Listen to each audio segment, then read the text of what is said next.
And good evening, my lovely lost tales, and welcome back to the Blue Rose Respite for my fantastical Friday stream. How are you all doing, my lovelies? I hope you're all staying nice and cool, and happy 4th of July to everyone in the States. I hope everyone is taking care of themselves as best as they possibly can. For those of you out celebrating, please do so safely. Oh my god, Vinfox! Vinvox, welcome to the Blue Rose Respite, and thank you so much for the follow. Thank you so much for joining us this evening. I hope you're doing well, mate. Thank you so much for the follow. I really appreciate it. Oh my goodness, thank you so much for joining us tonight. We are playing Cage of Roses, which is a wonderful sapphic vampire visual novel, which is a collection of words that just sound delicious together, don't they? We're quite a few hours into this story already, but I hope you all are in the mood for some more gothic atmosphere and some beautifully decadent romance. Well, yo, hell yes, Vinfox, welcome. Thanks so much for joining us. If you prefer to lurk, that is totally fine. But thank you so much for the follow. I really appreciate it. How are you all doing?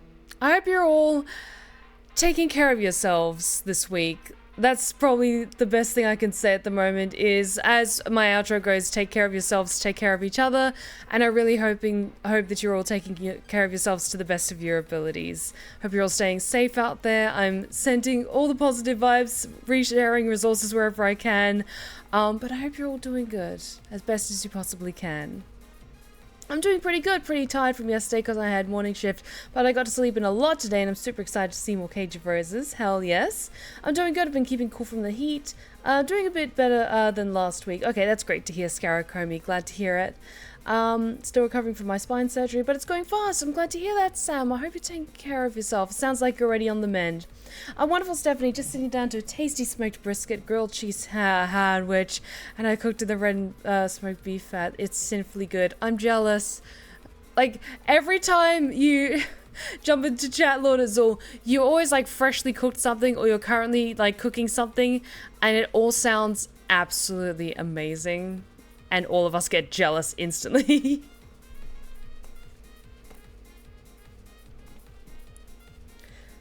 The job interviews feel promising. Fingers crossed I get it. I really, really hope you do, Scaracomi. Best of luck to you. But honestly, it's still really, really hot in my apartment, so that's why I've got the little fan beside me going. Apologies if you can hear that in the background. I always try and angle it slightly away from my microphone so it doesn't get too loud. But you guys ready for some more Cage of Roses? Just because it is so very hot today, I'm just going to be doing another stream where it's just going to be as long as my stamina can hold out and until we get to like a good narrative point in the story.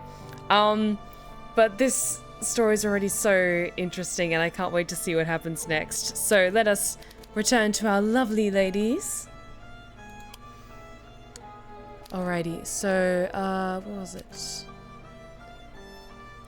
I think it was, yes, this chapter. And we return. Also, I have plenty of water beside me to stay hydrated. Had a bit of a bad head day, but I've got pizza and a marvelous stream to watch. Hell yes, Dodge. Thank you so much for joining us. And pizza sounds really good right now. Thank you for the hydrated check, Lord Azul. Thank you, thank you. I assume no pick my voices for tonight, chance for me to save up more points. Hell yes. I will say, just because it is also really hot today and I have to use a lot of energy to do all the narration for these visual novels, I would say no pick my voices this evening. Then I can just focus just on the character voices. So thank you so much for understanding. Alrighty. Just make sure everything is nice and good to go. I'm streaming, I'm recording, I'm doing all the things I should be doing. Hell yes. Let us continue. Another week passed. A week which, for Henny, was spent in anticipation of the full moon, when she would travel once more into the woods with Johan and Heidemarie. For Mieke, however, this week seemed very uneventful indeed. Magdalena had continued to drain Mieke of her blood in the nights, and her silvery knife and the ceramic bowl used to catch her blood. They talked a little during these sessions, though their dialogue was always clipped, Mieke wincing from the pain while Magdalena winced at inflicting it. Magdalena had stopped sitting with Mieke when she ate her dinner, and in turn the garden seemed a thing of the distant past. Mieke feared their relationship would continue thus, stoic and uninvolved, save for the regular bloodletting, until one overcast Wednesday morning, when Magdalena again brought Mieke her breakfast in person. Magdalena had been depositing Mike's breakfast upon her bedside while she slept during the last few days, as she had when Mieke first took up her unwilling residence in Magdalena's home. She had thought Magdalena's early morning greetings had been a one-off, not to be repeated. Evidently, she had been wrong. God, that's so pretty.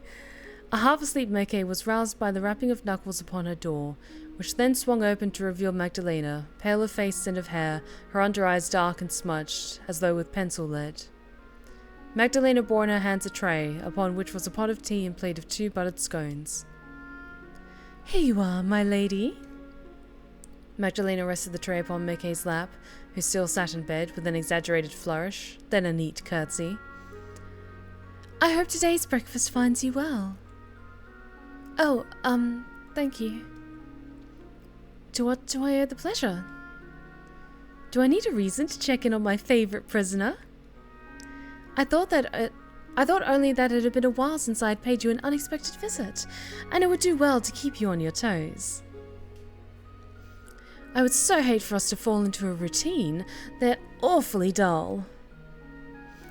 You may accuse me of being cruel as much as you want, but I can't bear the thought of being called boring." "Oh, you are anything but that." Mieke reassured Magdalena with a small smile.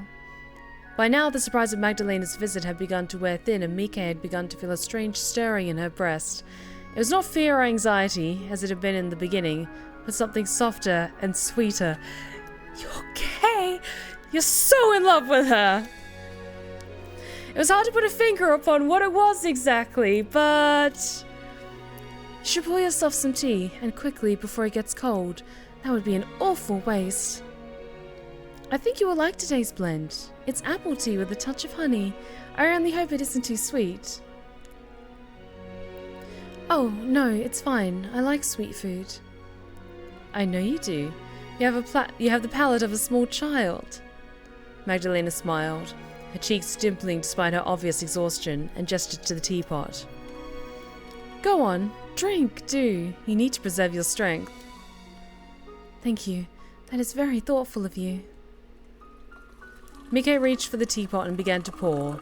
A stream of amber-coloured liquid spilt from the spout of the pot and into her cup, all the while extruding forth fragrant steam. What setting is this inspired from? Various sources. It feels very Germanic, like a fictionalized city and everything like that, but it feels very distinctly European and very much kind of Castlevania inspired in some ways, specifically the art. The tea both looked and smelt delicious, as sweet and fresh as an orchard. Mieke let her fingers curl around the handle of her cup, and slowly she brought it to her lips. She blew up on the surface of the apple tea to further cool it, then sipped. As she drank, she became aware of Magdalena's eyes affixed upon her own. Magdalena's gaze was steady and disconcertingly serious, despite her previous stream of prattle, as though meaning to commit Mickey's every contour to memory. "It's because she's in love with you." Was she anxious that, at any given moment, Mieke might disappear like the steam which unfurled from her teacup? The experience was not wholly pleasant, and it made Mike's skin prickle. Sweet though the tea was, Mieke found she could not focus on it, not when Magdalena's gaze was so doleful. Oh, speaking of Castlevania, I was rewatching it, and gods, I forgot how gorgeous Alucard and Carmina are. Like, my bisexual heart is just all in flames whenever I watch that series. Like, Alucard specifically is very much my type. Did Magdalena know something she did not? Perhaps there was a reason beyond her visit that cool, overcast Wednesday morning, beyond mere whimsy. Was today to be the final time Magdalena would serve Mieke breakfast? The final time they would sit together and talk as though they were equals? Perhaps that night Magdalena meant to end it all. The regular bloodletting sessions had left Mieke feeling drained, and the inside of her arm stung horribly when she tried to sleep. Anxious thoughts festered inside Miike's head like mushrooms did in the dark, until they threatened to overwhelm her. The tea all of a sudden tasted too sweet upon her tongue, and she choked upon it. "Oh, Mieke." Magdalena started forth to rub Miike's back with her right hand, her fingers uncomfortably cold even through the fabric of Miike's nightgown. "Are you alright? Here, let me help you." Magdalena patted Miike's back until her coughs had subsided, her expression one of concern, like that of a friend. Or, perhaps, even a lover. You're so gay, I love this. Mieke could feel Magdalena's breath upon her cheek like a puff of Arctic air, devoid not just of warmth, but of life. As a being which had already died, it seemed unlikely that Magdalena needed to breathe at all. She only continued to do so because she was accustomed to it, and maybe because she wished to cling on to some fragment of her long-lost humanity. It was all an act, though. She was a monster. Or was she?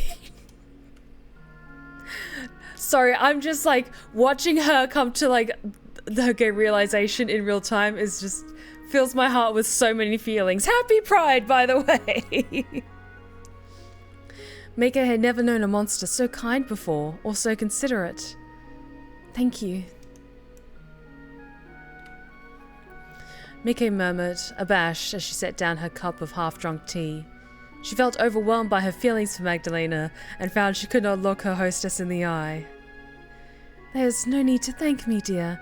I brought you that tea as a token of kindness. I would hate for you to choke upon it. Magdalena giggled, irreverent as always. Her breezy chatter could not, however, hide how very tired she was. Magdalena reached one hand to her temple to brush back a few misplaced strands of her ashen hair. As she did, one of her sleeves rolled back. Once again, the corset ties which bound her wrists had come undone. Had she been too busy preparing breakfast to tighten them?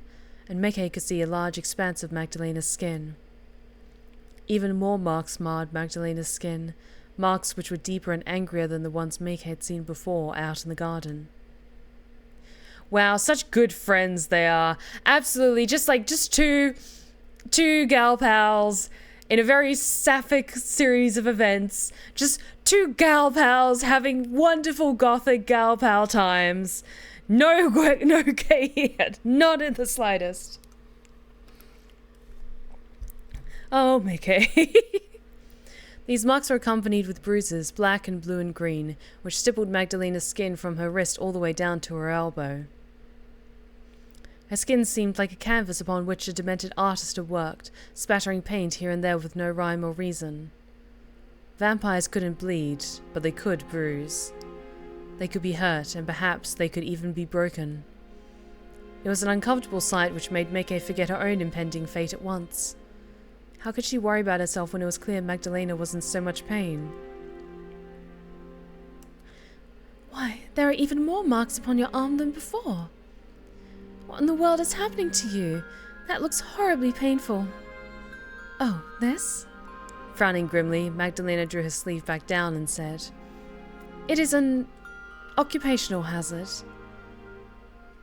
Then is it a part of your job? Magdalena nodded, a thin smile capturing her lips anew. I'm glad you're so quick to catch on. It saves me the effort of explaining myself, which isn't something I care to do at the present. It is too early in the morning for it, and the story behind these bruises is not so very interesting. I'm accustomed to them. And hey, Moon Sully Grey, how's it going? Welcome back. Then this happens often. Excuse me. More so than I would like, yes. What? But that... you... Mieke's mouth opened and fell, as a fish's might, yet no words came out. She did not know how to articulate her horror, nor what would be appropriate to say. How could Magdalena endure injuries such as this while smiling? She made it sound as though it was no issue, and perhaps, being a vampire, these wounds hurt less than it appeared. But surely it must have been for her to receive quite that many marks. I don't think that anybody should endure such treatment, even if they are used to it. Familiarity doesn't make abuse any better, nor any easier to bear. In fact, I think it makes it even worse. It is not always easy to bear indeed. But why are you worrying about me, silly thing? Smiling, Magdalena poked Miike's nose with the tip of her index finger. Worry about yourself first. I will be fine, no matter what misfortunes might befall me. I cannot say the same for you, though. You humans are awfully fragile. Perhaps I am compared to you, but it seems you vampires are surprisingly fragile too. Magdalena, for all her pomp, was not indestructible. Mieke knew that now to look upon Magdalena's bruises. Had the rest of her body been subject to similar abuse? But for what cause? The thought made Mieke feel sick. The scent of the apple tea, once so homey, now made her stomach churn. Mieke had lost most of her appetite, but at Magdalena's bidding she forced herself to eat. While aware she was being silly, for all she knew she might be dead come the setting of the sun, she did not want to let Magdalena down. It was clear that she had endured enough already. Several minutes passed, neither Mieke nor Magdalena speaking, as Mieke partook of her breakfast. She chewed her scones, which now tasted of wallpaper, and washed them down with sips of apple tea, which reminded her of washing up water. Once finished, her plate cleared all save crumbs, her teacup empty of all save dregs. Magdalena took the tray and set it upon her bedside table. There now, how do you feel? Refreshed, I hope? Oh, yes, very. I'm glad to hear it. Now, do you wish me to help you with your toilette? You can hardly sit abed all day in your nightclothes. It's a pretty dress, certainly. It must be, being one of my own. But you can hardly wear it all the time. The fabric is much too flimsy. Mieke looked down at herself, bemused. Do you mean to help me dress myself? Please, tentatively and delicately lace her corset up, please. I'm begging you, please. If you wish, I might as well. I feel like pampering you today is all. And aren't you accustomed to this kind of thing? You must have had servants to help you dress growing up. Was that not Henny's job? She did help me, yes, but you needn't trouble yourself on my behalf. I'm old enough to know how to dress myself. Age does not factor into it when one is a lady. I feel awful that I've been treating you in so abysmal a manner. If I had a spare lady's maid to offer you, I would. But alas, my castle is quite deserted. Quite deserted, thought Mieke, save for Magdalena's mysterious mistress, but she did not comment upon this. Mieke had no desire to make things awkward between herself and Magdalena, not when it had been several days since last they had spoken. She didn't want Magdalena to leave. But neither did she want Magdalena to act like a servant. It seemed beneath her. I thought you were a lady once yourself. You shouldn't need to dress me. Oh, yes, that is true, but one gets tired, you know, of being a lady all the time. Won't you let me indulge? I thought it might be fun to experiment. That's one way of saying it. And I fear I'll not get such an opportunity in the future. Well, if you insist. Mieke capitulated with a small sigh, but she was not truly upset. She was quite intrigued, rather, at the prospect of having Magdalena act as her servant. Intrigued, and somewhat abashed. The thought of Magdalena's fingers lifting her nightgown, knuckles brushing against her bed, arms, her back, her shoulders, was startlingly intimate, but not unpleasantly so. This is so gay, I love it. Do with me what you will. I shall entrust myself to your capable hands. That's one way of putting it. That is the answer I was hoping for. Yes. Thank you for trusting me so, dear Mieke. I promise I will take very good care of you. I've been hoping to get my hands on you for a while now. It's okay. Sorry, I'm trying to keep the energy of, keep focus on telling the story, but I'm just here, fangirling over how cute this is.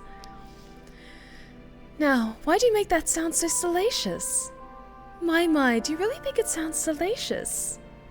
Oh, hydrate check, my.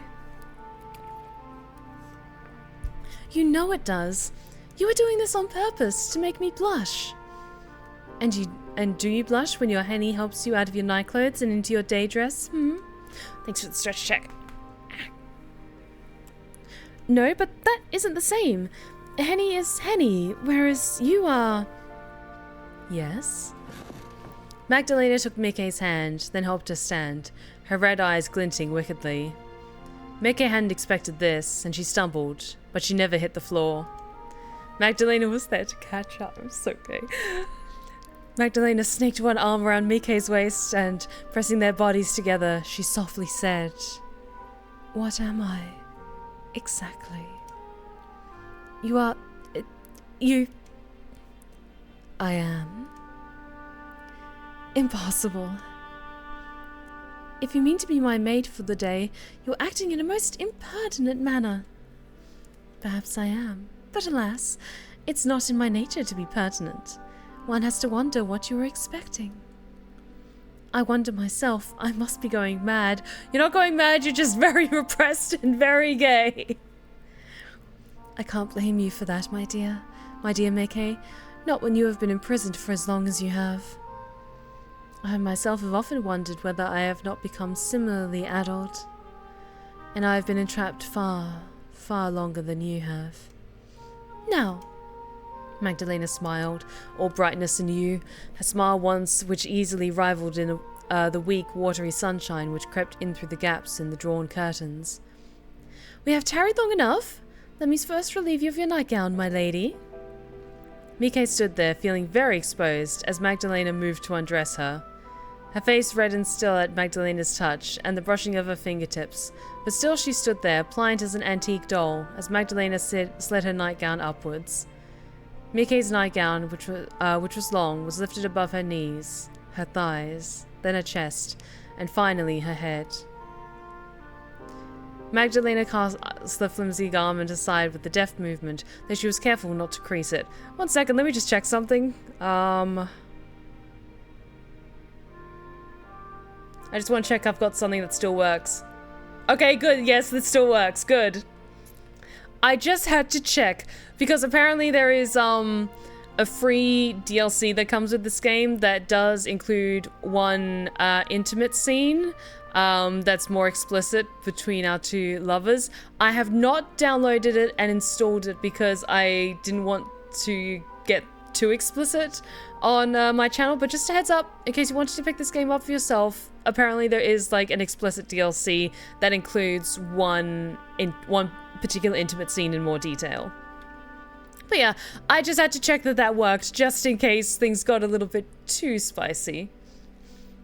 Magdalena cast the flimsy garment aside with a deft movement, but though she was careful not to crease it.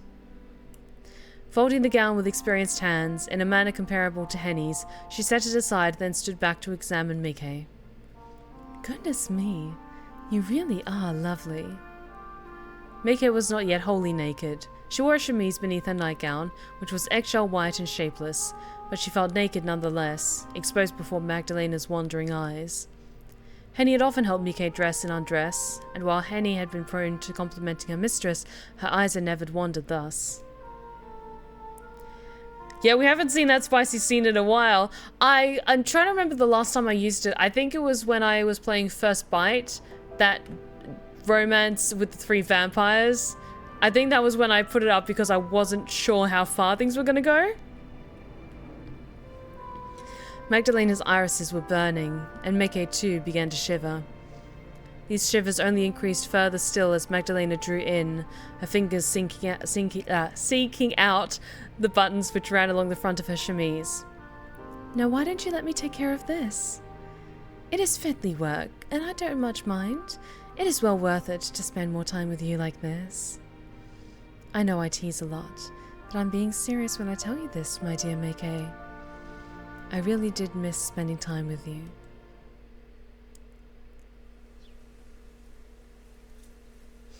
Once Mieke was fully dressed and her hair neatly brushed, Magdalena suggested that they go for another walk in the garden, as they had earlier in the week.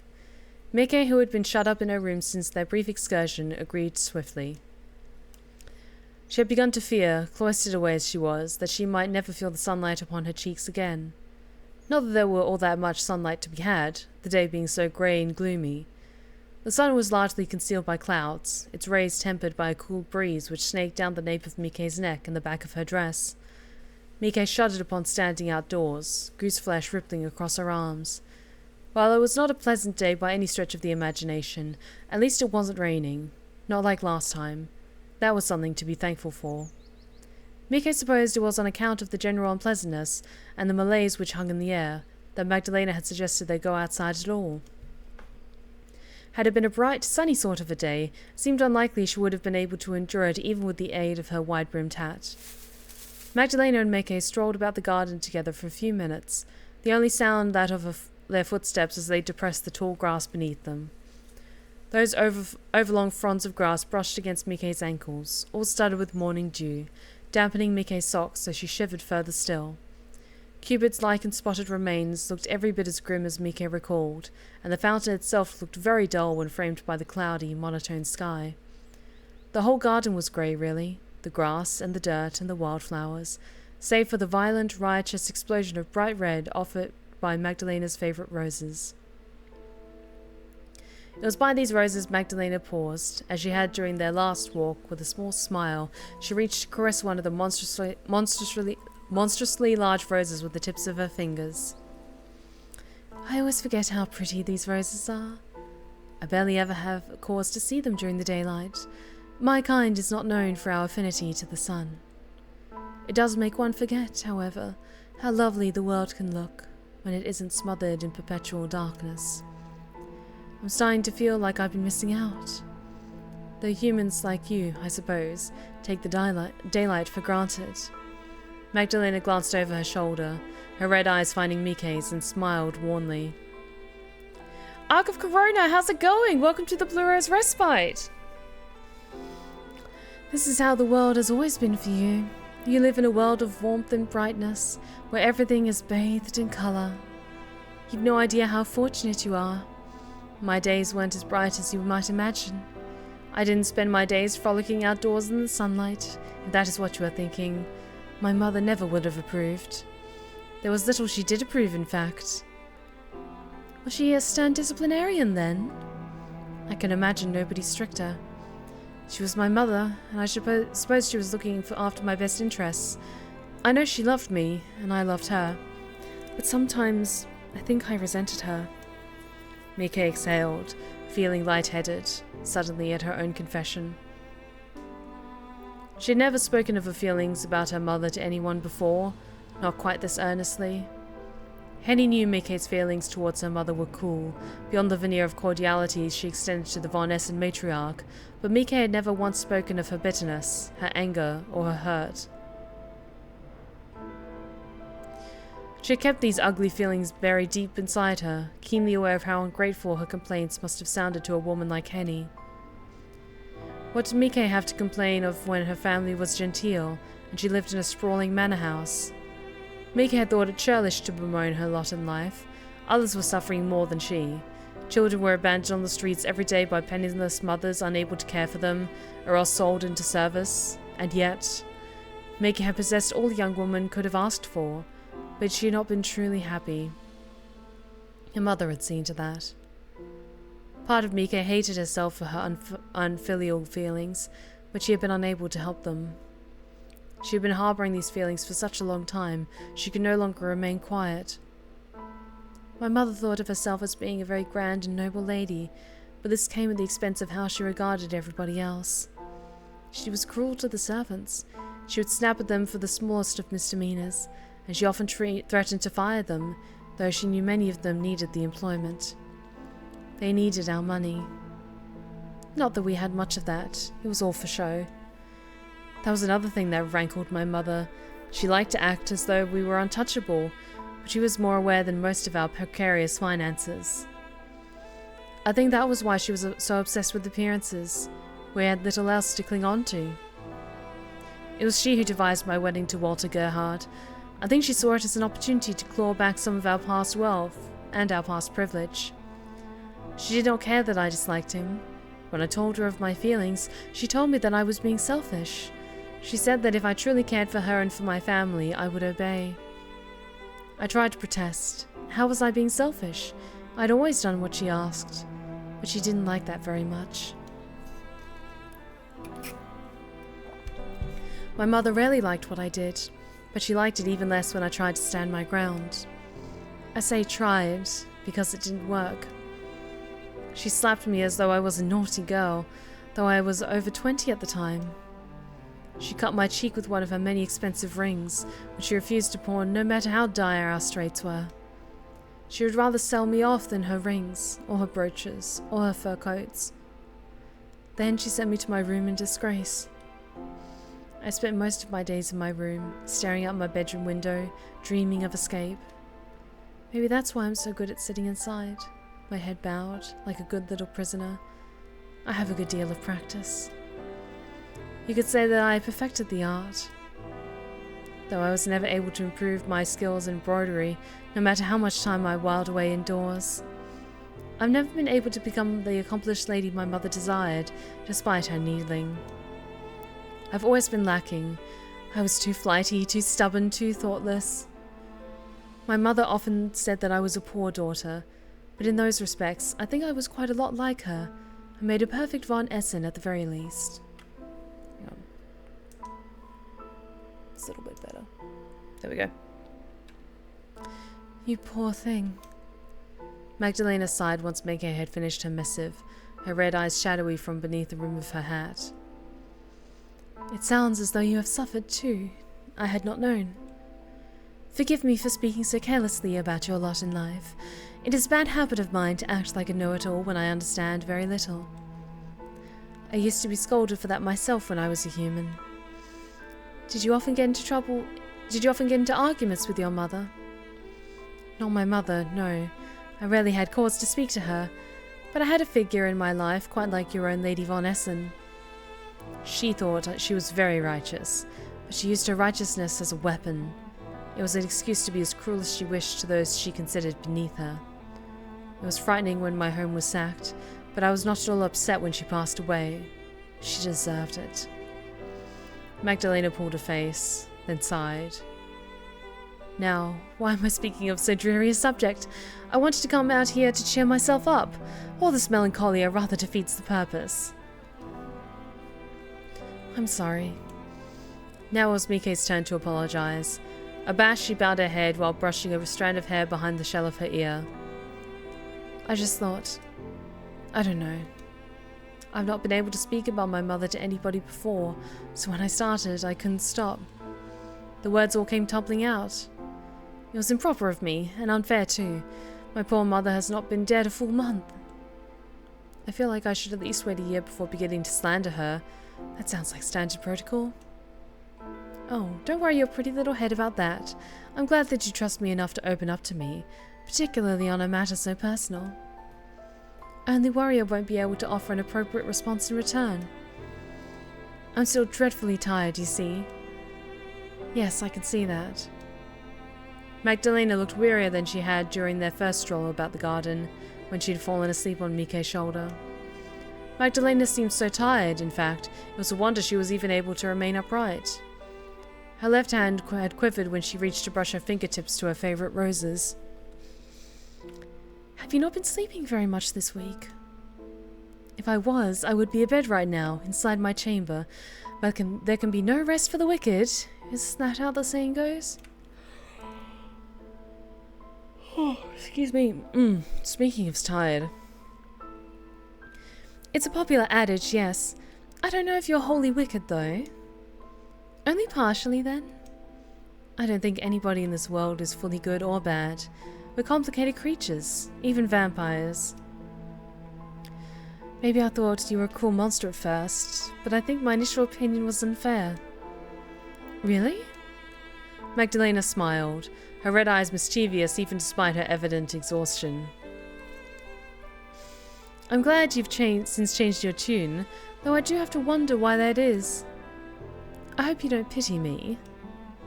I feel worried for you, maybe. I don't know if that's the same thing as pity. Such feelings are cut from the same cloth. As a vampire, I've no need to court the concerns of humans. You are lowly creatures, far beneath me in the pecking order. I ought to find your worry insulting, really, but... Magdalena looked, now to her feet, uncommonly abashed. She cleared her throat. Had she been a human, Mieke wondered whether she would have blushed, and said, It has been a long, long time since anybody worried about me. I'd almost forgotten what it felt like. It's not entirely unpleasant, I suppose. Hey, Slinking Cash, how's it going? Welcome back. But I do wish you wouldn't. And why is that? Your sympathy is wasted upon me. I don't deserve it. While it is true that we all have good and bad within us, even monsters, I did kidnap you, and I am holding you a prisoner.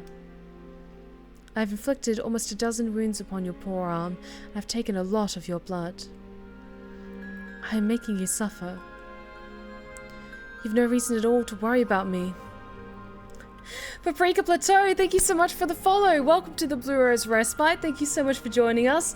We are playing Cage of Roses, a beautiful sapphic gothic romance vampire, a visual novel, and having a wonderful time with it. It is wonderfully moving and very, very gay, very Carmina coded. But thank you so much for joining us tonight. Take a seat and I hope you enjoy yourself.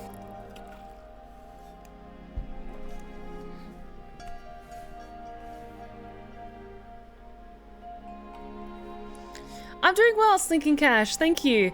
I wonder if the artist is, if the game's open for commission. Oh, I imagine they probably are open for commission. Or maybe they have a huge backlog of commissions to work through. But for this level of detail work, maybe for like very special art of characters, I would consider reaching out to them. But their prices are probably well-deserved and quite a little bit out of my budget at the moment. You've no reason at all to worry about me. You ought to hate me instead. It's what I deserve. You say that, and you would be correct to do so, but... Mieke took a step forth, depressing the scrubby grass beneath her soles, then examined Magdalena, a few inches away from the protective lip of her parasol. Magdalena was still looking to the ground, her eyes obscured in shadows. She was shivering, but Mieke did not think this was from the cold. She did not think a vampire like Magdalena could feel the cold. I don't think you really wish to hurt me, not for the sake of it at least. And what makes you think that? You do. You always look apologetic when you take my blood, and a few days prior, you said as much yourself. Aren't you doing this for your mistress's sake? Ah, yes, my mistress. You would be right on that score. I would not be doing this, any of this, had I a choice in the matter. But my wants are irrelevant. My mistress is hungry, ravenous even, and she has a tendency to violence when I cannot satisfy her. I've been doing her bidding for many years, but I don't believe I've ever once been able to make her happy. I don't know if she is capable of feeling such an emotion. She is a selfish creature, and she always demands more from me. I know she cannot help herself. She has her own extenuating circumstances, but it does get wearisome, being forever at the beck and call of a tempestuous being like that, even during my afterlife. I had hoped, as a vampire, I might be able to do what I wished for a change, but fate has not been kind to me. If God does exist, which I doubt, he must surely be laughing at my plight. Hey, Jen, how's it going? Welcome back. I'm sure he wouldn't. I know that I don't think any of this is funny, not in the slightest. Well, you wouldn't. You're rather too kind to laugh at the misfortune of others. I sometimes fear my own suffering has been so egregious, however, I feel like laughing at it myself. When I do not wish to cry, of course. Magdalena paused, then frowned. She shook her head once more, her eyes darkening, and said, "Oh, listen to me talking so much. I must sound awfully tedious." I don't think so. I'm happy to learn more about you. Even though I will kill you one day? Even so. You don't hate me? Not at all. Ah, yes, I suppose you are too busy worrying about me for that. Sweet girl that you are. Stupid thing. Magdalena scuffed the ground once more, agitated, then looked to Mieke with intense eyes. Oh, this is so unfair. I didn't mean to grow as attached to you as I have, but it is too late to worry about that. No, she's caught the case of the feelings. No! I like talking to you and walking with you. You've brightened up my dreary home considerably. Why, I even like cooking for you, to watch you eat and brewing you tea every morning. Just say you're in love with her! I've no desire to kill you, but I fear I must, if my mistress is to be satiated. I've been searching the forest these last few nights, hoping I might find some stray thieves or bandits I might offer to my mistress in your stead, but I'm yet to find so much as a single vagrant. Magdalena. Mieke blinked, improbably touched by this proclamation. Mieke supposed it should have been unnerving that Magdalena had been searching for fresh victims in her stead, but she had spent enough time with Magdalena that such senses had been blunted. It was foolhardy to regard Magdalena as she would a human. Magdalena might have looked as she did, though paler, but her morals were skewed towards those of the undead. To her, humans must have looked like cattle. She ought not to have cared for Mieke at all, but she still did. She didn't want her to die. It was a sweet sentiment, if nothing else.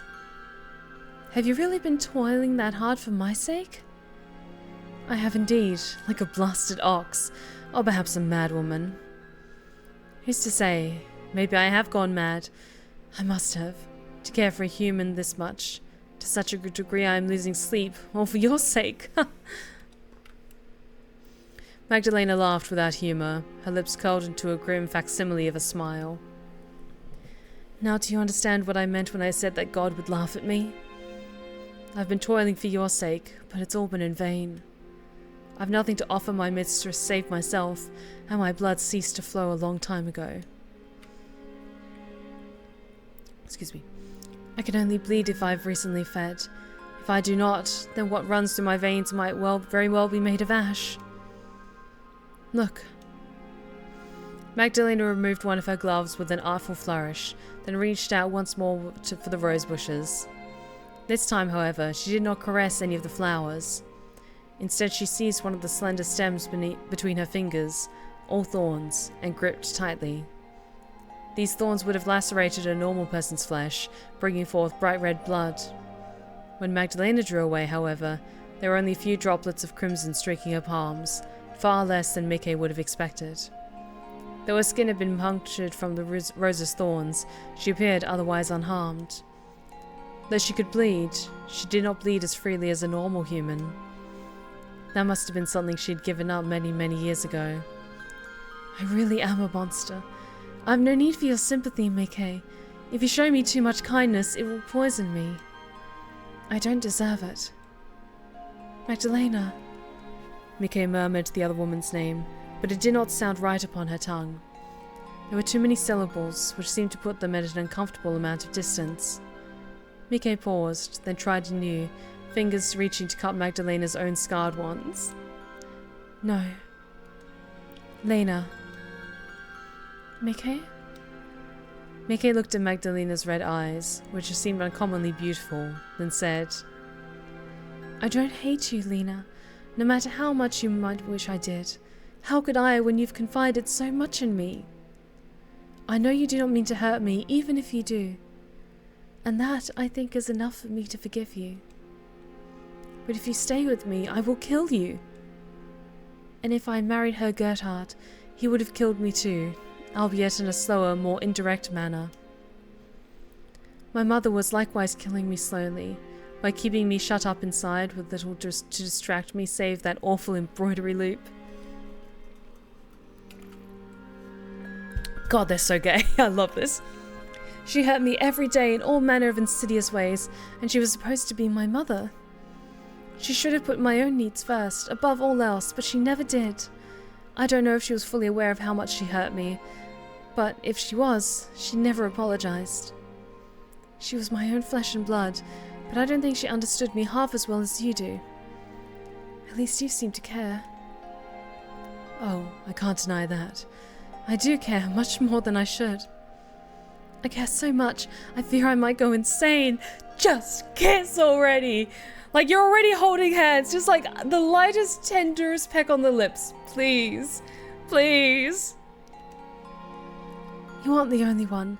I must be insane too to care so much about a woman who means to kill me. But I can't help how I feel. I've never had much of a life, and I've had few in the way of friends. I understand how you feel having been shut away inside this house for so many years. I've been also been horribly lonely, but I'm less lonely now that I've met you. While part of me wishes it had occurred under better circumstances, I really am glad I met you. So please, don't feel guilty. I won't hate you, even if you kill me. I might thank you for it, even. If you weren't the one holding the knife to my arm, then it would probably have been me. And I don't much want to bring my own life to an end. I'm too cowardly for that, and I don't much like the pain. I'd rather you do it. That way, at least, my own conscience is clear. And when I do die, I might be able to go to heaven. So gay. Oh, no kiss. Fine. We'll just build up the yearning just a bit more. Okay. It wasn't until later that night that Magdalena paid a second visit to Miike's bedchamber, carrying with her a ceramic bowl and a sharp-bladed knife. Mieke had been lying abed when Magdalena arrived, attired in her nightgown. It was late enough that she'd wondered whether Magdalena had forgotten about their nightly ritual, but evidently not. Mieke had endured these sessions with Magdalena numerous times, and now knew what to expect from them. Magdalena did not even need to ask Mieke to present the inside of her arm this time. Magdalena did so without complaint, though she still winced when Magdalena pressed the blade of the knife against her flesh. I'm sorry, Magdalena said softly. So softly Mieke could have feigned deafness, if she had wished, while steadying her hand. I don't wish to hurt you, though I know my apologies mean very little. They cannot undo the pain I am making you feel. They are utterly pointless. Magdalena's expression twisted as she collected Miike's blood, her fingers trembling all the while. Miike's blood soon stained the ceramic, bright enough to be garish during the otherwise unstated night. Magdalena must have cut more deeply this time, because her wound burned more intensely and the blood spilled more freely. During their other sessions, Miike's blood would emerge almost shyly, a few anxious drops forming about the thin hairline cuts Magdalena inflicted upon her. It was not tonight, however. There was so much blood, Miike's bedroom began to stink of it. The stench of blood combated the other unpleasant odors Mieke often had to contend with, those of dust and mold and neglect, until it was all Mieke could smell. She could taste it too in the back of her throat when she swallowed. The air seemed to have taken on the tang of copper. Miike's wound stung as Magdalena squeezed it, freeing yet more blood from within her. Mieke winced and bit the inside of her cheek in an attempt to stop herself from gasping. She did not want to cry out, not when Magdalena looked so tense already. She did not want Magdalena to feel guilty about hurting her. But surely that was foolish. Magdalena, as her tormentor, ought to have felt guilty about the pain which she was inflicting upon Mieke. Mieke had no obligation to worry about Magdalena's feelings, whatever they may have been, and yet... All right, I think that ought to be enough. Magdalena took a handkerchief from her pocket, then dabbed at Miike's wound. The lukewarm water against her skin stung, and Magdalena had to bite the inside of her cheek again, harder this time, to stop another encroaching sound of distress. Mieke counted to 3 inside her head, trying to soothe herself before she spoke. Lena. What is it? I just wanted to tell you... Oh. Mieke yawned, then leaned back against her pillow. Magdalena was still dabbing at her arm and at her wound, when all of a sudden, Mieke felt too drained to remain upright. All of her strength had voided her body, leaving her an empty shell. She always felt exhausted after having her blood drained, but this exhaustion settled upon her even more heavily tonight. Miike's arms and legs felt leaden, her fingers and toes quite numb. She could barely curl them, though she tried. Her breathing was regular at least, but shallow, and still the air tasted of blood. Mieke might have felt terrible, but she did not blame Magdalena for her plight. If anything, she pitied her. "Thank you." Mieke spoke softly, her eyes fixed upon Magdalena's, unblinking despite her fatigue. "What?" Magdalena drew back, clutching her blood-spattered handkerchief in one hand, and frowned. "What could you possibly have to thank me for?" "Don't tell me I've taken so much blood your thoughts are growing addled." "Perhaps they are, somewhat. But I'm not so confused I don't understand my own feelings." "Love confession? Love confession?" "I know that you're being as considerate as you can be, given the circumstances." "Considerate?" Magdalena laughed, though it was without humor. "And I know that you don't mean to hurt me. You're trying to console me as best you can, aren't you?" "I'm trying, yes, but..." "Oh, Mieke." Magdalena gripped the handkerchief hard, crumpling it in her right fist. It was still damp with Miike's blood, not that there was much of it. Magdalena had been thorough in emptying Miike's veins into her bowl. The little blood which did stain Magdalena's handkerchief, however, soon stained Magdalena's palm in turn, stippling her dark glove burgundy. "How can you say that to me? Do you mean to hurt me?" "What? No, I would never." "Yes, I know you would never. You are a good, kind woman, unlike myself. You're so very kind, in fact, you would seek to sympathize with a monster like me. I'm hurting you. Surely you must be able to feel it. But still you place my feelings over your own. I don't understand how you can do it." "It's 'cause she's nice. And she's in love." "How can you better thank me after all I have done to you? If I didn't know you better, I would think you were trying to make me feel guilty." "No, Lena. I've no desire to make you feel guilty. It would be a pointless enterprise. Why would I bother when I can see that you feel guilty already?" Magdalena stiffened at this. She pocketed her bloodied handkerchief, perhaps to stop her anxious hands from rending it in two, then frowned. "Yes, you're quite right. I do feel guilty about this, yet I fail to see what it will feasibly accomplish. My guilt hasn't stopped me from hurting you. It's a worthless emotion that exists only to satisfy my own ego. I like to believe I'm not wicked, so I cling to my guilt. It proves, at least in some sense, that I still have the sense of ethics, that I'm still a human, at least in part. But no ordinary human being would inflict a suffering like this upon another.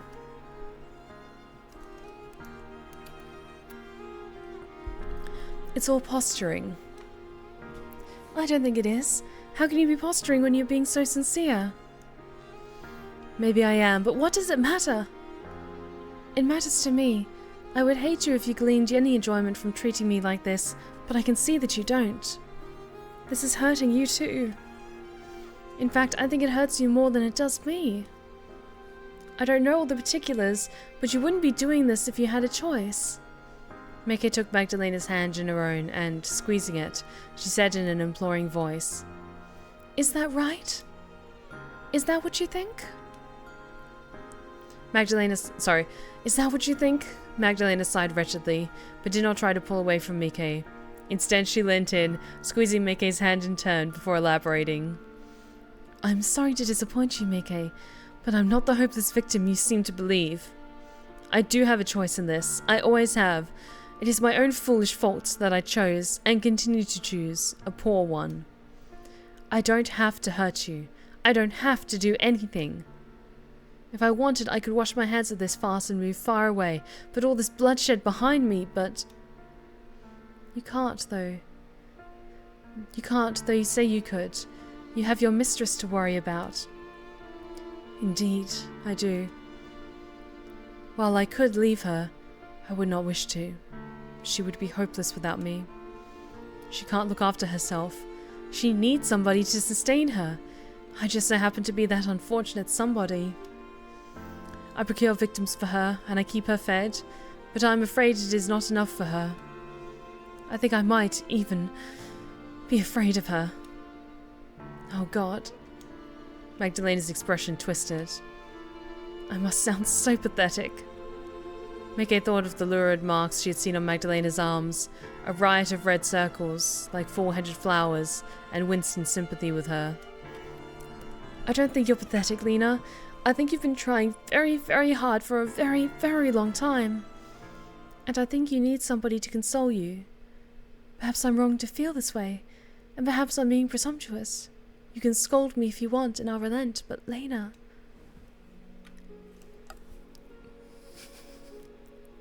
Yes!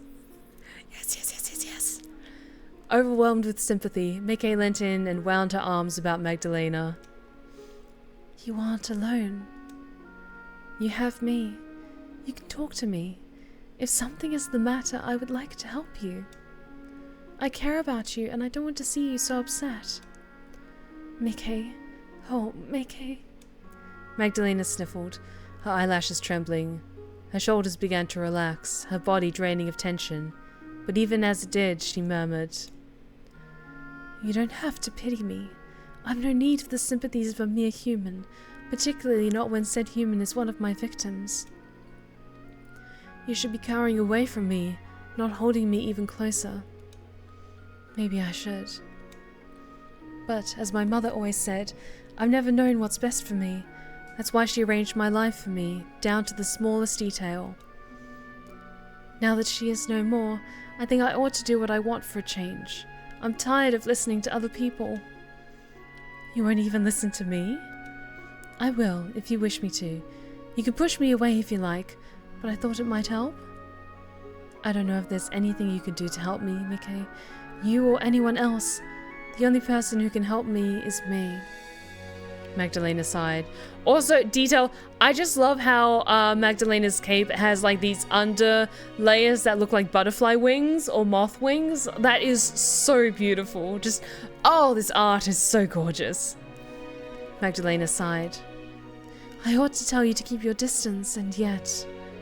It has been a long time since I was last embraced. It feels... very nostalgic. Relenting, Magdalena leant forth, then rested her own chin upon Miike's chest, wherein her heart continued to beat. I can't believe this. I am seeking solace in the arms of a human, of all things. I thought I was stronger than this. You are strong. You must be, to have endured so very much for so long, all alone. But everybody has their limits. Yes, you might be right about that. I think I hit my limit a good while ago. I've been trying to soldier on. My mistress needs me after all, but... Oh God. I can't even cry, but I'm still shaking. What is the matter with me? I must look utterly foolish. I already told you, you aren't. Are you sure? Well, maybe a little. Mieke laughed softly, which procured from Magdalena an offended, Hey! But I don't like you any less for it. In fact, I think I might like you even more. It's nice to know there are more sides of you than meets the eye. I knew there was more to you than the aloof, dignified vampire you first showed me. You might not be human, but I don't think your feelings are so different from mine. Oh, if only. Magdalena drew back from Mieke, though still her arms were looped around the other woman. Holding her close, she looked into Miike's face and said, You're too kind, Mieke. If you keep acting as you are, I'll have second or third thoughts about harming you further. You don't deserve any of this. I wish I could save you, but... It's fine. You saved me once before, remember? If it weren't for your timely intervention, both Henny and I would have been slaughtered by those bandits. You saved me. How could I not love you after that? She said it. Mieke. Magdalena's ruby-red eyes widened, and, abashed, she looked away. If I had the blood to blush, my face would be pink right now. I'm not embarrassing you, am I? You are, horribly so, and you're perplexing me too. You're a foolish girl, do you know that? Your sympathy towards me is unwarranted, not to mention all this cloying, sickly kindness. I'm drowning in it. Your trust in me is going to get you killed one day. One day soon, in fact. It's killing you already. I know, and I don't care. You said that earlier when we were in the garden. But do you really mean that? Every word. Right now, I only care about being with you. So gay. I love this. It's so beautiful. Well, that is quite the proclamation. If I did not know any better, perhaps I would take it as a confession. Perhaps I want you to take it like that. Honestly? Maybe. I know at the very least that I don't hate you. I've grown quite fond of you, in fact. When we're together, my heart starts to beat harder and, well, you might not be able to blush, but I can. Yes, I can see that for myself. Magdalena's eyes trailed across the contours of Mike's face, marveling at how delicate her mouth was, how long her lashes, how flush, like freshly picked primroses, her skin. What blood Magdalena had not drained from Mieke seemed to be resting beneath the surface of her cheeks, warming them, heat exuding from her like that of a flickering flame. She looked so very enticing. Magdalena hardly knew what she was doing, even as she pressed 2 fingers beneath Mike's chin. Raising her head thus, their eyes meeting once more, Magdalena said, "You really are an idiot. But, if you wish, you can be my idiot. From tonight, at least. I think that might, at least, make me happy. My Mieke." Magdalena dipped her head, as though compelled by a powerful magnetism, and sought out Mike's mouth with her own. Her cloak fell up from her shoulders as she leant in, revealing just how slender Magdalena truly was, how delicate as her palms found Mike's. I love this so much. This is so cute. Their fingers pressed together, their eyelids falling shut as they indulged in one another. It was Mike's very first kiss, and it was not as her mother had designed, with Walter Gerhard. Magdalena's lips were cold, as was her skin, and Mieke shivered against her. The kiss was not what Mieke had imagined over the years, when she had been sequestered away inside her parents' old home. Self-fulfillment need, being called an idiot by a hot vampire who loves me. Same. Many times, Mieke had wondered what her first kiss would be like, had imagined ghostly scores of them as she lay in her bed at night, looking out of the window. Never before had a woman like Magdalena factored into Mike's fantasies, with white skin and red eyes and a heart which did not beat. This was not at all what Mieke had anticipated. It felt even better. Perfect! Perfect! I loved it. Okay, I'm just gonna save quickly. Back up. Excuse me. Mieke lay in bed later that night, not long after Magdalena had left, a ghostly vision in white upon her red sheets. She lay upon her thin, aged pillows, her hair fanning outwards like a halo. Excuse me. Though she felt tired, sleep refused to come. It remained nothing but a distant dream. Images of the day passed, and all she had done with Magdalena flickered before her open eyes like ghostly images and of a... Let me break that word down. Like the ghostly images of a phalangistiscope? I think that's right. Mieke saw Magdalena holding her breakfast tray, a small smile upon her lips. Magdalena reaching to brush her hair behind one ear, her sleeve slipping down to reveal her bruised arm. Magdalena standing in the rose garden, her head bowed. She saw Magdalena too, as she had been while pressing the knife against the inside of her wrist, her red eyes full of guilt. And, later, Magdalena with her pale eyelashes sewn shut, her lips pressed against Mike's own. That had been Mike's first ever kiss. She had not been so intimate with Walter, though he had been her fiancé, excuse me. Not that Mieke saw this as any great loss.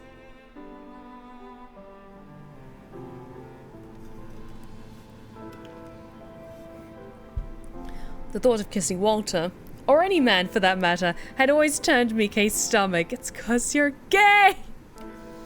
She had liked reading stories, but romance scenes often left her cold. Mieke had thought she would be happy if she had never had to kiss a man, and that belief still stood. Magdalena might have been a woman, and a vampire besides, but kissing her had felt right. Even now, long after their lips had parted, Mieke could remember how it had felt. Her lips throbbed with phantom kisses, and blood pooled in her cheeks. Mieke pressed one hand to her chest, fingers splayed, and sighed. She knew not how she would go to sleep now, with such thoughts racing through her mind. She feared as she lay there, the darkness pressing in upon her, that she would never sleep again.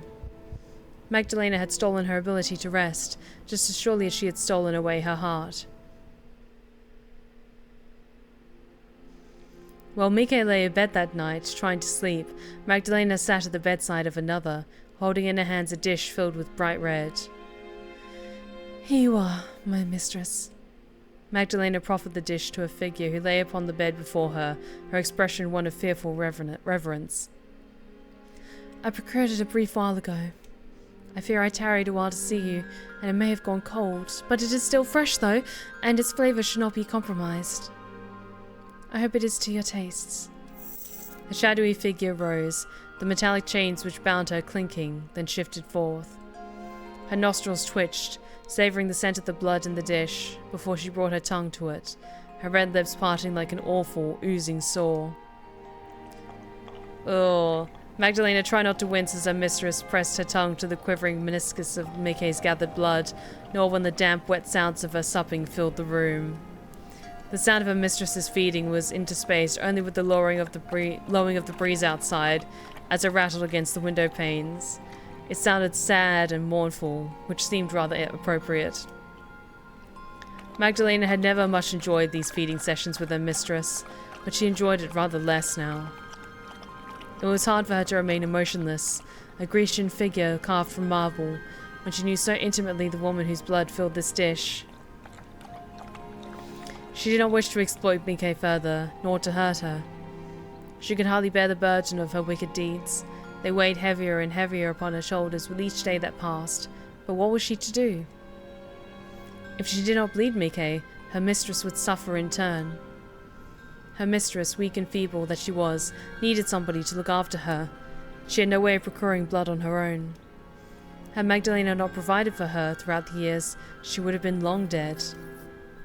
Sometimes Magdalena thought this might be for the best, but these thoughts seemed wicked, and they made Magdalena shudder. She could not abandon her mistress, no matter how onerous caring for her had become. They were alike, she and her mistress, two birds of a feather. Society would shun them both for being a pair of misfits. They were both monsters. Magdalena's mistress was the only creature like her she knew of. She was all which stopped Magdalena from being utterly alone, and all which had granted her a purpose. Magdalena had vowed when they were first turned that she would protect her. "I was willing to become the wickedest of villains for your sake." Villainesses, sorry. "I have debased myself, committed vile act after act, and for a while I thought my humanity forfeit." Magdalena sighed, her lips pursed, as her mistress, heedless as always of her words, continued to drink. "But I fear I must be softer than I thought. I've killed many, many men without flinching, but the thought of killing Mieke..." Magdalena sighed again, a sigh which seemed to issue forth, not just from her chest, but from a deep, shadowy recess inside her. When she exhaled, it left her almost breathless. "I don't know if I can do it, not even for you. I want to make you happy, dear one, but if the price of your happiness is my Miike's life, that seems like too steep a price to pay. If I keep going as I am, I fear something inside me might break. If it has not been broken already, that is." Unable to face her mistress, or herself, Magdalena let her eyelids fall closed. Her lashes melted together, long and spiky, like albino spiders' legs. She did not cry, but she felt phantom tears prickling her eyes regardless. Sobs she could not make racking her slender shoulders. All the while her mistress continued to sup, as a cat might, her pointed tongue lapping Miike's blood, her head bobbing back and forth. Her mistress was, in many respects, like a pet. Eating always contented her, but eventually she would show her claws. Magdalena had been on the receiving end of said claws more times than she could count. Her arms were littered with bruises, which were all the thanks she received for her labour.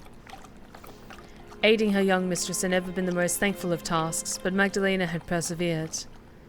Looking after her mistress had been Magdalena's only purpose in life for nigh on a century.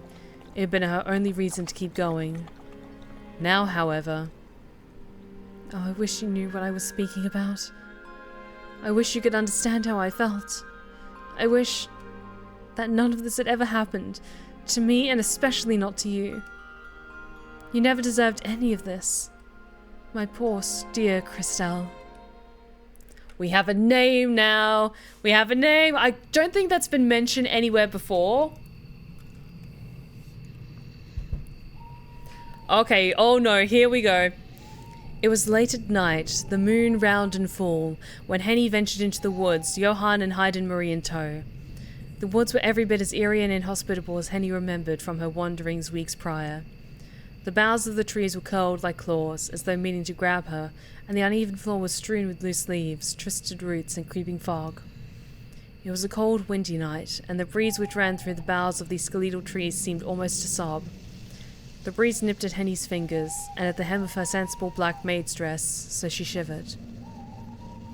Henny knew where Magdalena's home was, more or less, yet she had been in such a state as she had run away from it, she felt disoriented. The forest was so full of tall, skinny trees it was hard for her to get her bearings. She hoped only that she was right in her recollections, and her footsteps were leading her closer to Miike's side rather than further. "Please, Mieke," Henny prayed silently, her whole soul dispersing the twigs and the leaves beneath her.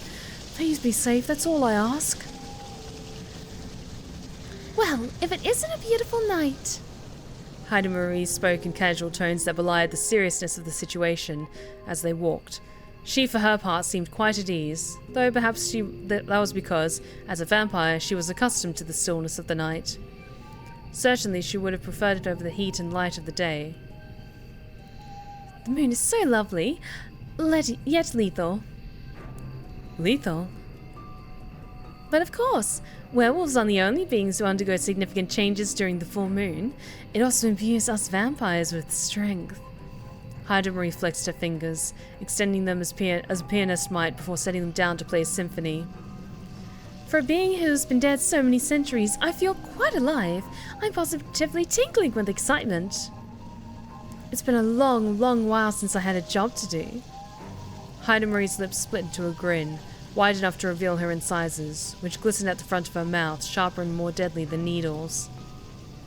"I hope it doesn't disappoint. I'll be upset if this Magdalena doesn't not put up a fight." Now, Hayden Marie. Sorry, hang on. What was the accent I did? "We didn't come out here to have fun. Frau Henrique wishes for our help. We must do all we can to aid her. This is serious. A woman's life may be on the line." "Well, of course I know that. I'm aware that this is all a delicate operation. But I think that makes this even more entertaining. It's been a terribly long time since I got to rescue any fair maidens. I do so love being a brave, noble hero, though I must give you a few words of advice, Fraulein. There is a chance that your beloved mistress may already have departed from the world of mortals." "Oh." Henny stiffened at this, but Johann's disapproving frown deepened. "Hayden Marie, please, be more considerate." "By that, you mean ply her with false reassurances?" "No, I just..." "Such sweet lies might come easily to you, Johann, but they don't sit right with me. I might be a depraved monster, but I don't like to deceive people." Hang on. "I don't deceive people. I spread the word of God." "And do you truly believe in the eventual reckoning, the salvation and heaven?" "Yes, of course I do. You know I do. I wouldn't preach of such matters if I didn't." Hayden Marie pressed her lips together before eventually capitulating. "Yes, I suppose you're right. You've always been an awful goody two-shoes. You're not a liar either, Johann, though you are misguided in your optimism." I know you wish only to think on the most positive potential outcome, but life often does not work out as we might want. Hayden looked again to Henny, one arm resting on her hip. Powerful though I am, I'm not privy to everything that happens in Auspeck's vicinity.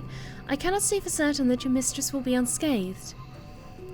Though I'm certain I'll be able to dispatch with this Magdalena in due course, it might be too late for your mistress. Please come to terms with that during our travels. It will save you a lot of unnecessary grief later. Well, I suppose you have no ill intentions by saying this. Johan clicked his tongue, while Hayden tittered. But you don't need to sound half so gleeful while phrasing your concern. Sorry. Oh, excuse me. I'm so tired. But you don't need to sound half so gleeful while phrasing your concern. It makes one doubt how genuine you're being. Oh, thank you for the hydrate check. And the stretch check. Ah. You think I'm not being genuine? You rarely are. You're a menace. Oh, woe is me. Hayden staggered back dramatically, one hand pressed to her breast as though she might be mortally wounded. Had Henny not been so tense, perhaps she would have smiled at Hayden's antics. As it was, however, she found herself incapable of seeing the funny side in the young girl's capering. Her thoughts were too full of Mieke to pay the mischievous Hayden much heed. She knew Hayden had a point. Her Mieke could very well be dead, but Henny did not wish to come to terms with such a possibility. If Mieke was dead... Oh, if Mieke was dead. Frau Henrique? It was Johan who spoke next, after a pause rent by Hayden's warning, his voice softer and gentler than the moonlight. Oh, I thank you, Samuel. You're so sweet. I think it's just like the lighting and also like this lip stain. I just love wearing it so much. Excuse me. I know Hayden speaks callously, but she does have a point. There is no guarantee we will be able to save your mistress. But if our heart still beats, then Hayden and I will do all in our power to save her. You can rest assured on that score. Please, place your faith in us. I would never seek to betray your trust, not when you went to the effort of seeking us out as you did. Yes, Johan is right.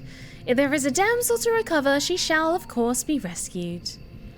And if she is a corpse, well, we'll simply have to pay her our respects. Either way, you'll get the closure that you want.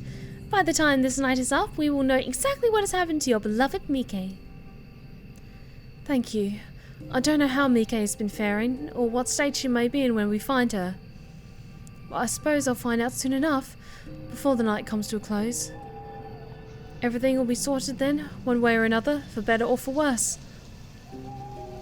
Yes, that's a good way of looking at it. It's best not to get your hopes up too much. Hayden giggled to herself anew, as the young girl might, while Henny continued to trapeze through the woods.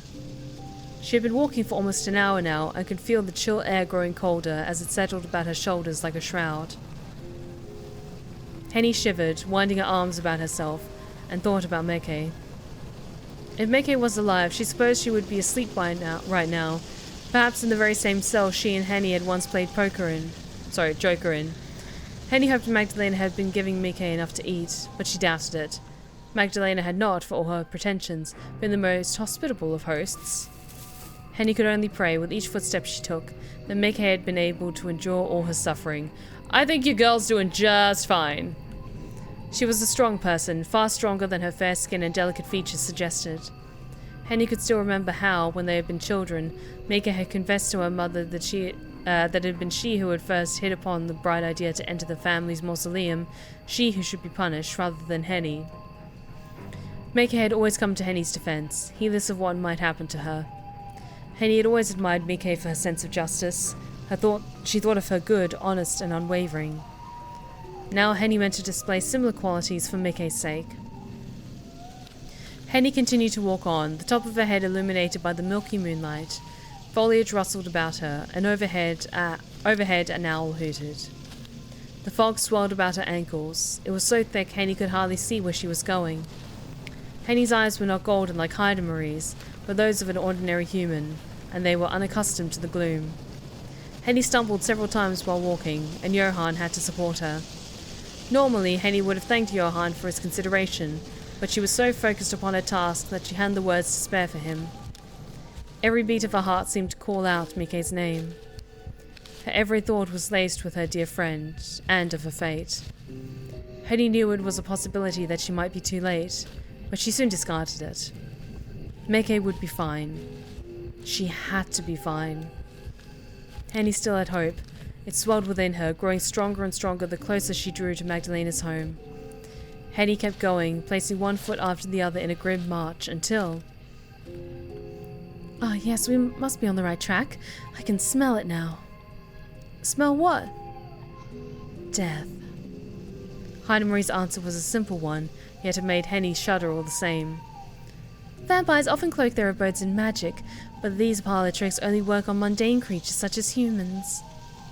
To a fellow vampire like myself, such enchantments are mere child's play.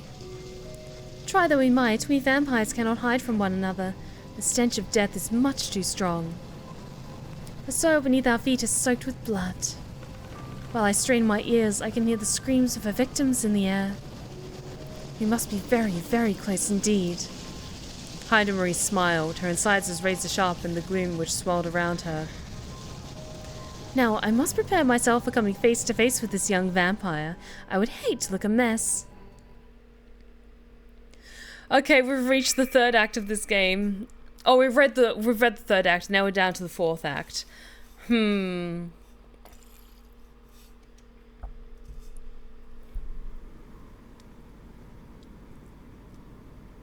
on, let me just save quickly.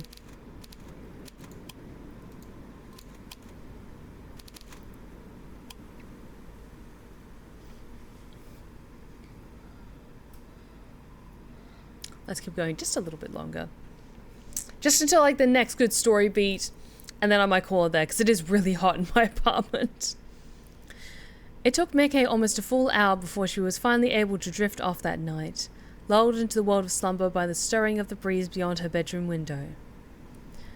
In her dreams, Mieke saw herself and Magdalena as she wished they were, smiling, arms linked, like a pair of ordinary women. In this dream, Mieke was not the sole daughter of the once noble von Essens, and Magdalena was not a vampire. They were both young ladies from moderately well-to-do families, both young and fresh-faced, with no outside pressures forcing them to wed. In this dream, Mieke and Magdalena were of a like age, equals who had formed a fast friendship. Together they would promenade about their families' estates, play cards, and help one another with their hair. They flipped through fashion magazines, offered helpful critique upon one another's clothes, and often, during quiet moments, they would sit together and devour books like sweetmeats. They would read plays and poems and prose, and once they had finished with their tomes, they would talk about them to one another excitedly. Nobody condemned their friendship, and nobody sought to come between the pair of them. Henny gladly gave Mieke and Magdalena her blessing, as did their parents. Mieke's mother in her dream was not the exacting Lady von Essen, but another woman altogether, a woman kinder and more accepting, who did not smack books from Mieke's hands, nor revile her for being too willful. Mieke even dared, in this dream, to pursue with her fictional Magdalena a relationship deeper than that of close friends. They were covetous glances and brushing fingertips out in public, arms linked and heads dipped just a little too close when they shared secrets. In private, meanwhile, between their reading of books and their girlish chatter, they came even closer together, until... But Mieke knew these dreams would never come to pass. She was tormenting herself by indulging in a fantasy which could not be realized, but still she continued to dream. You're so gay, and it's so adorable. She did not want to give her fantasies up. How could she? Mieke had been lonely for most of her life, and she was tired of denying her heart what it wanted. She was smouldering. Mieke turned beneath her covers, lost among her wonderful, impossible, painful dreams, when... The sound of a scream awoke her. It was distant, but loud enough to penetrate her bedroom door. Oh no. Mieke sat up with a start, her mind jumbled. One hand flew to her chest, fingers splayed beneath which her heart beat wildly, caught between sleep and waking. The screaming continued, high and hopeless. It was hard to argue who owned the voice, but Mieke thought it belonged to a woman. Was it Magdalena? Had she been caught off guard, her home laid waste? Mieke knew not what kind of creature could make a vampire scream, but it must have been a frightening one. A trembling Mieke rose from her bed, then dashed barefoot to her bedroom door. She took the handle between her fingers and tried it, but she was soon scuppered. The door, as always, was locked. Mieke took a step back, fingers clenched at her front, deliberating. How was she to escape? Brute force was an option, she supposed. Mieke was not very strong herself, but Magdalena's home was ancient. Everything was crumbling. The lock must have some give in it. Enough to be sprung perhaps by a shoulder if she applied enough force. Maybe she could try to jimmy the lock with a more elegant method. Maybe a hairpin? Mieke had several, which she had kept in a ceramic tray by her bedside, which she used to style her hair. Mieke had never tried to pry open a door with such an inelegant method before. When she had broken into the family's mausoleum all those years ago, she had simply stolen a set of keys. It seemed imperative to try, however. If Magdalena was being hurt, then Mieke wanted to protect her. Mieke knew she could not simply stand idle and do nothing. Mieke paddled to her bedside and lit a candle, which sat there with trembling hands. When she selected a hairpin from the dish by her bedside for the job, clutching it tight in her hand, she then started back for the door. Mieke paused by the door, making to slide the slender pick into the lock. But her attempts to escape soon proved to be unnecessary. The door opened outwards, creaking as it did, before she had a chance to make use of the hairpin. There was somebody standing in the entrance of Miike's bedchamber, somebody that Mieke knew well despite the darkness which swelled in the hallway. It was Henny. Oh, Mieke, thank goodness. I'm so happy to see you all right. Henny threw herself forwards before Mieke had a chance to speak and tightly wound her arms around her mistress's waist. We might actually even, because if this is like the last act of the story and we get to like the conclusion of the story, we might get to the end of the game tonight, guys. The hairpin Mieke had grasped now fell from her hand, her fingers falling slack. It hit the threadbare carpet, and there it lay, illuminated by spots of moonlight which crept in through the worn curtains drawn about the windows. The moonlight lit Henny's face too, or half of it, and Mieke could see tears beading upon her lashes. Mieke didn't think them tears of sadness, however. They looked instead to be born of relief. It had been almost a month since Mieke had seen Henny last. Now they had finally been reunited. It was all so sudden and so very unexpected, it still did not feel real. Mieke wondered whether this was not a continuation of her dream, now taking on a different bent, but that seemed unlikely. Henny's body was soft, as Mieke remembered, but it was unyielding as it pressed against her grip too tight to be made a fancy. Mieke had rested a good number of books in her time, but her imagination was hardly good enough to conjure up a scene this vivid.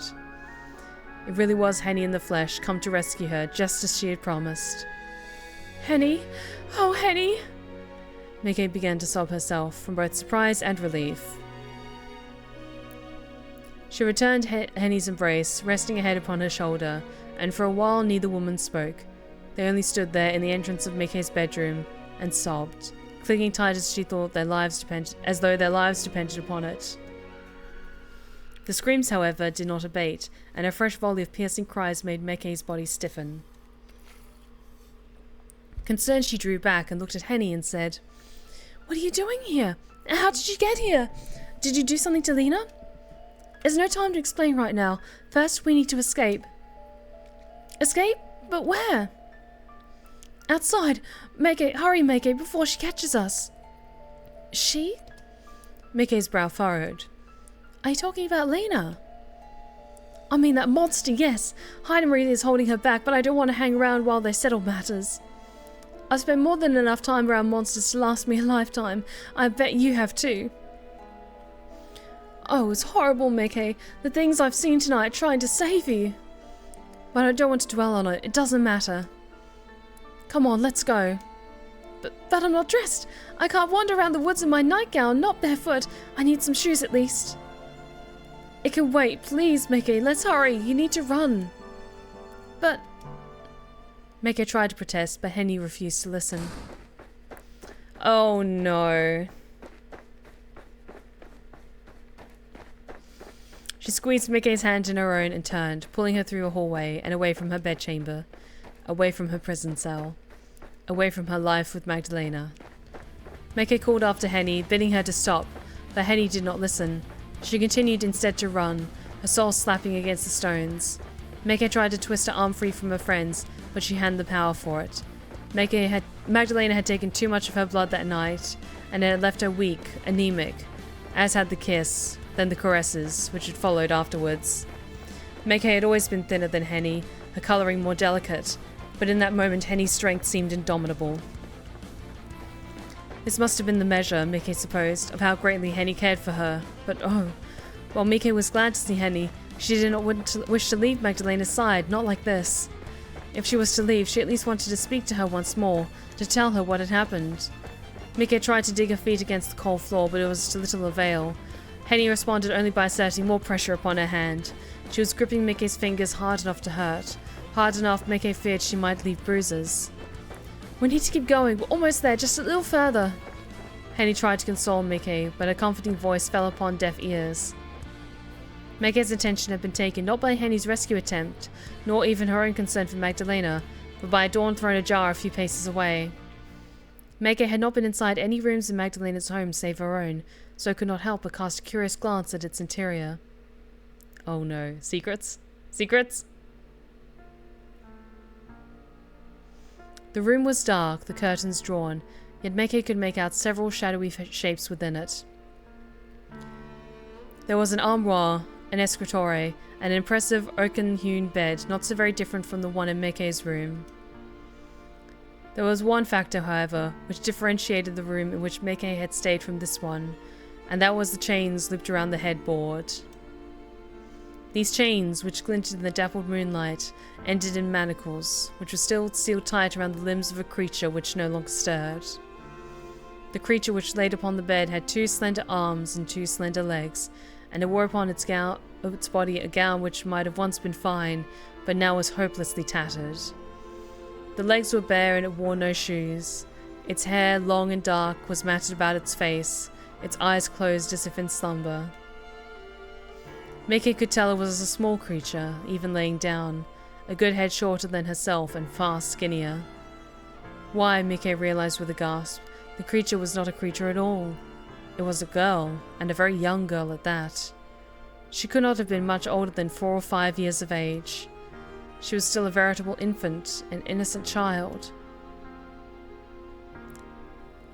Is that the mistress of the house? Or was the mistress of the house? And she was dead. Somebody had driven a decorative blade into her chest so deep its pointed tip threatened to pin her to the mattress upon which she lay. A single rivulet of red ran from the girl's mouth, staining her alabaster skin, and her arms and legs were bent at awkward angles, as if they had been hopelessly broken. Mieke! Henny turned around to look at her friend, fearful of what she had spied, and upon seeing her harried expression, winced. Please, don't look at it. It will only upset you. God knows it upset me enough, seeing Hayden Marie do that, but it had to be done. Oh no! Oh, Lena's gonna lose her fucking mind if she's not already battling out with Hayden Marie already.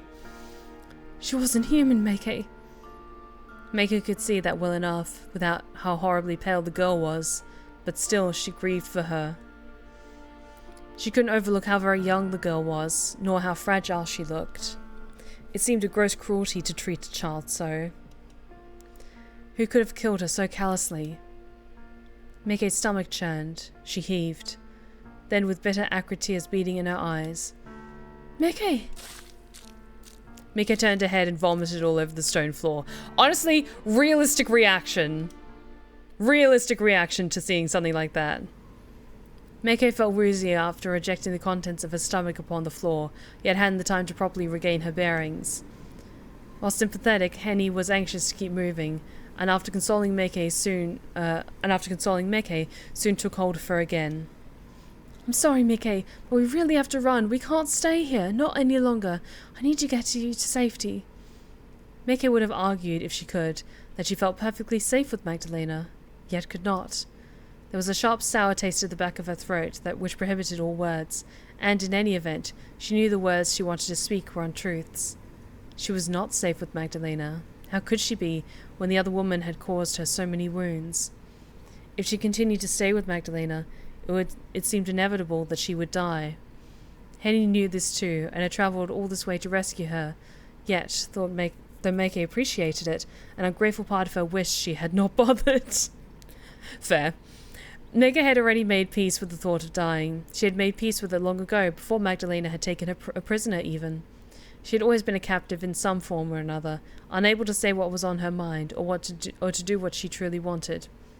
Okay, I have a suspicion where this is going to go, so I don't think this story is going to end with Magdalena stopping them before they escape the castle. I think they're going to escape the castle, get back to town, and then Beauty and the Beast style, she's going to then come back to the castle and try and like be with Magdalena. So I think we'll save that, what I suspect is going to come next, for next time. Living with her parents had been no true life. It had been a hollow, empty existence which had parodied living, yet had been too full of waiting, all without consequence, for it to mean anything. Mieke had never truly lived at all, not in all her 25 years. This had only changed after meeting Magdalena. Magdalena meant to kill her, but at least her company had lent Miike's pitiful existence some sense of purpose. Mieke didn't want to leave her. She couldn't leave her. But Mieke knew not how to communicate this to Henny. Just say, I'm in love with a vampire. It turns out I'm a little bit gay, maybe bisexual or pansexual, but I'm in love with Lena. I appreciate you guys doing this for me, but where is my wife? She did not think Henny would understand, regardless of how close they were. How could she? Henny had witnessed Miike's loneliness for herself with her own eyes over the course of many years, but she knew not just how it had hurt Mieke, wearing her down until death began to seem preferable to the purgatory she found herself in. She had no idea. She thought she was saving Mieke, but in actual fact, she was only wrenching her away from all it was she cared for.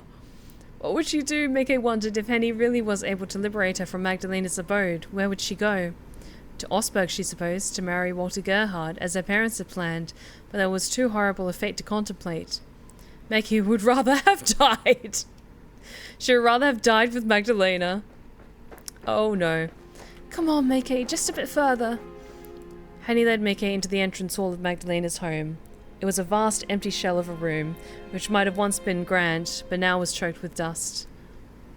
Mieke took in, though vaguely, the chandelier suspended from the ceiling, festooned with spiderwebs, and the old piano in the corner, the lid closed, the keys untouched.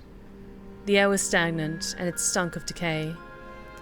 The entrance hall was dark too, illuminated only by a few weak, wavering bands of moonlight which spilled in through the windows. The moonlight was bright enough, however, that Mieke could see the hall was not deserted. She could see figures, one hanging back obscured by shadow, while another two faced off against the other. One of these figures was Magdalena. She was glowering, her lips pulled back in a snarl which revealed her teeth, sharp like knives.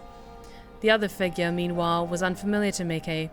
Her stature was diminutive, her heart-shaped face dwarfed by her swathes of fair hair. This figure, this girl, seemed so slight, Mieke couldn't have put her age as anything past 8 or 9. She was so slender, there was something fairy-like about her. The girl looked innocent, but a glance made it apparent that she was no ordinary child. Her skin was white as milk and her eyes were liquid gold. Honestly, Hayden Marie kind of gives me, if you guys are familiar with the Twilight series, she kind of gives me vibes of Jane from the Volturi, the vampire that was played by Dakota Fanning, whose power was just like, she could just inflict pain on people through her, like, just looking at them, which is a broken fucking power, but all I can see is, like, Jane from Twilight. She must have been like Magdalena, and like the girl Mieke thought with a shudder, shackled to the bed, impaled through the heart. She was a vampire. Come on, Mieke, let's try and get around them while they're busy. We've got a bit of way to go, but I think we'll be able to make it. I don't think they've noticed us. Henny led Mieke down the stairs. She followed barefoot, dazed by all which had occurred. True to Henny's words, Magdalena seemed not to notice her. She was too busy glowering at the young vampire girl, a truly awful expression on her face. Goodness me, is this how you treat all your guests? You aren't the most hospitable, are you? I thought you would have been glad of the company, living in a lonely pile like this for so very long, but I suppose not. Please don't tell me you're one of those curious people who enjoys being alone. Excuse me. If that were the case, I doubt you'd be such an ardent practitioner of kidnapping. Shut up! Don't you take that tone with me, you monster. Don't you dare. Oh? The girl raised her eyebrow. A monster, am I? Yes, you are. You're an unpardonable monster. Don't act so high and mighty when you know what you did. You killed my mistress, you coward. You killed her in cold blood while she was chained up, unable to act, and she was only a child. Ah, yes, I suppose I did do that, didn't I? You suppose? Indeed I did, and I must apologize for that. I fear I must have made quite the poor first impression. Perhaps I ought to have sought your company out first, rather than heading straight for the little mistress in her chamber, but I thought it common courtesy, you see, to talk to the lady of the house before her servants. You might have had years to perfect your deception, but I can tell at a glance you're not a proper lady. You're just a common scullery maid. It's very amusing that you thought you could act above your station like that. It's so funny I might laugh. But I suppose that would be rude too. Goodness me, I really can't do anything right. Hayden Marie. A third figure, this one a tall, slender man, who had been half hidden in the shadows, stepped forward to caution the young girl. Don't make such a scene. Murdering a child is nothing to gloat about, not when she was incapable of fighting back. Now, let us stop this silliness and focus on the task at hand. We still have one more vampire to dispose of before we can consider our job done. Oh? The vampire girl, Hayden Marie, Mieke supposed her name was, inclined her head in the tall man's direction, then pouted. That isn't any fun, Johan. You should know how much I love talking. It's rare that I get a chance to interact with one of my own. I am aware, but you shouldn't let yourself get distracted, not while we still have a job to do.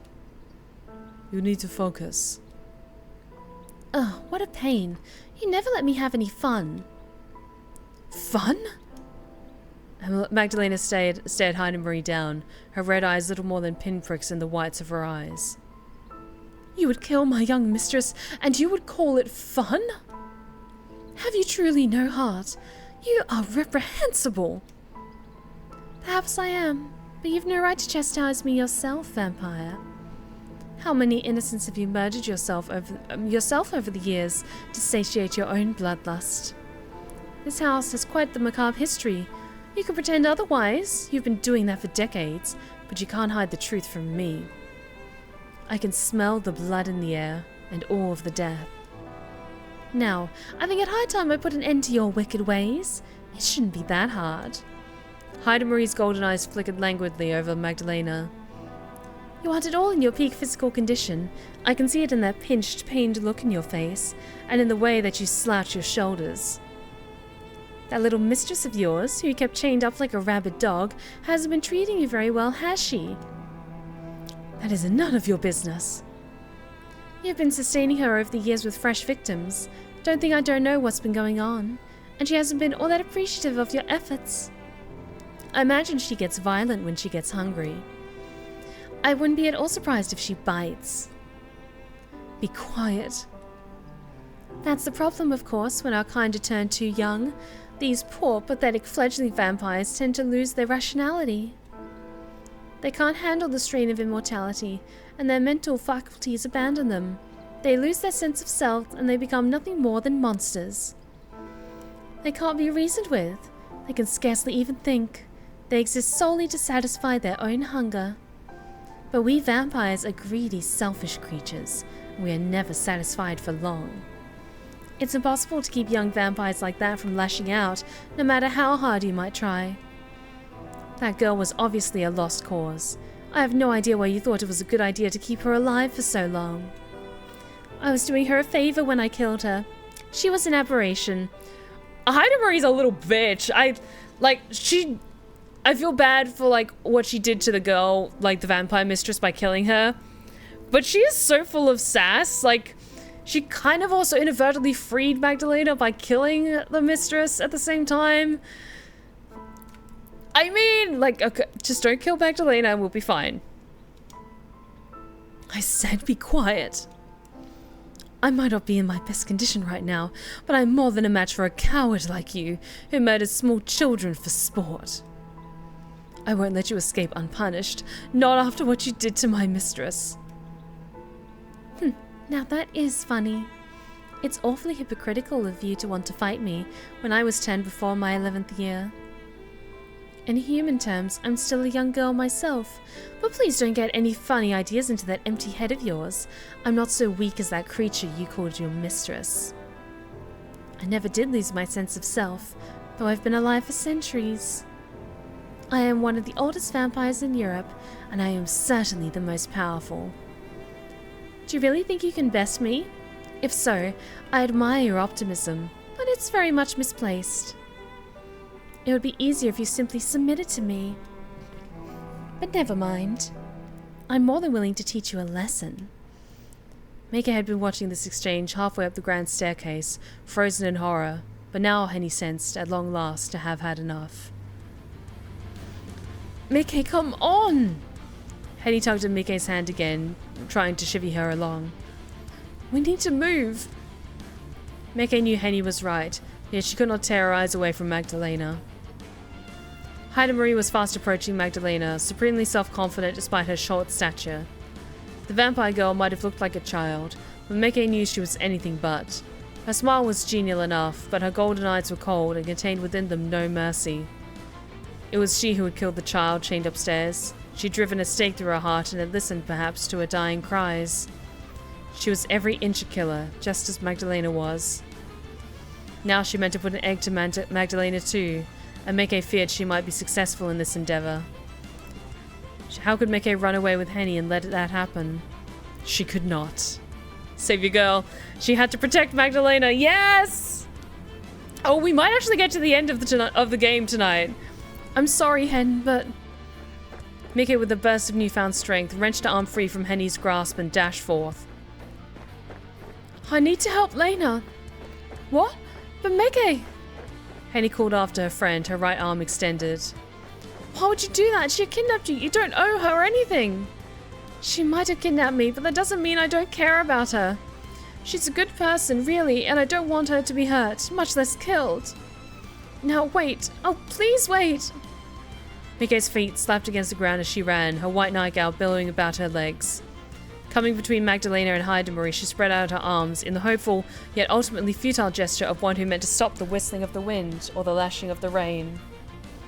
Don't do this, please. Don't hurt. Oh my god. No! You little bitch! No!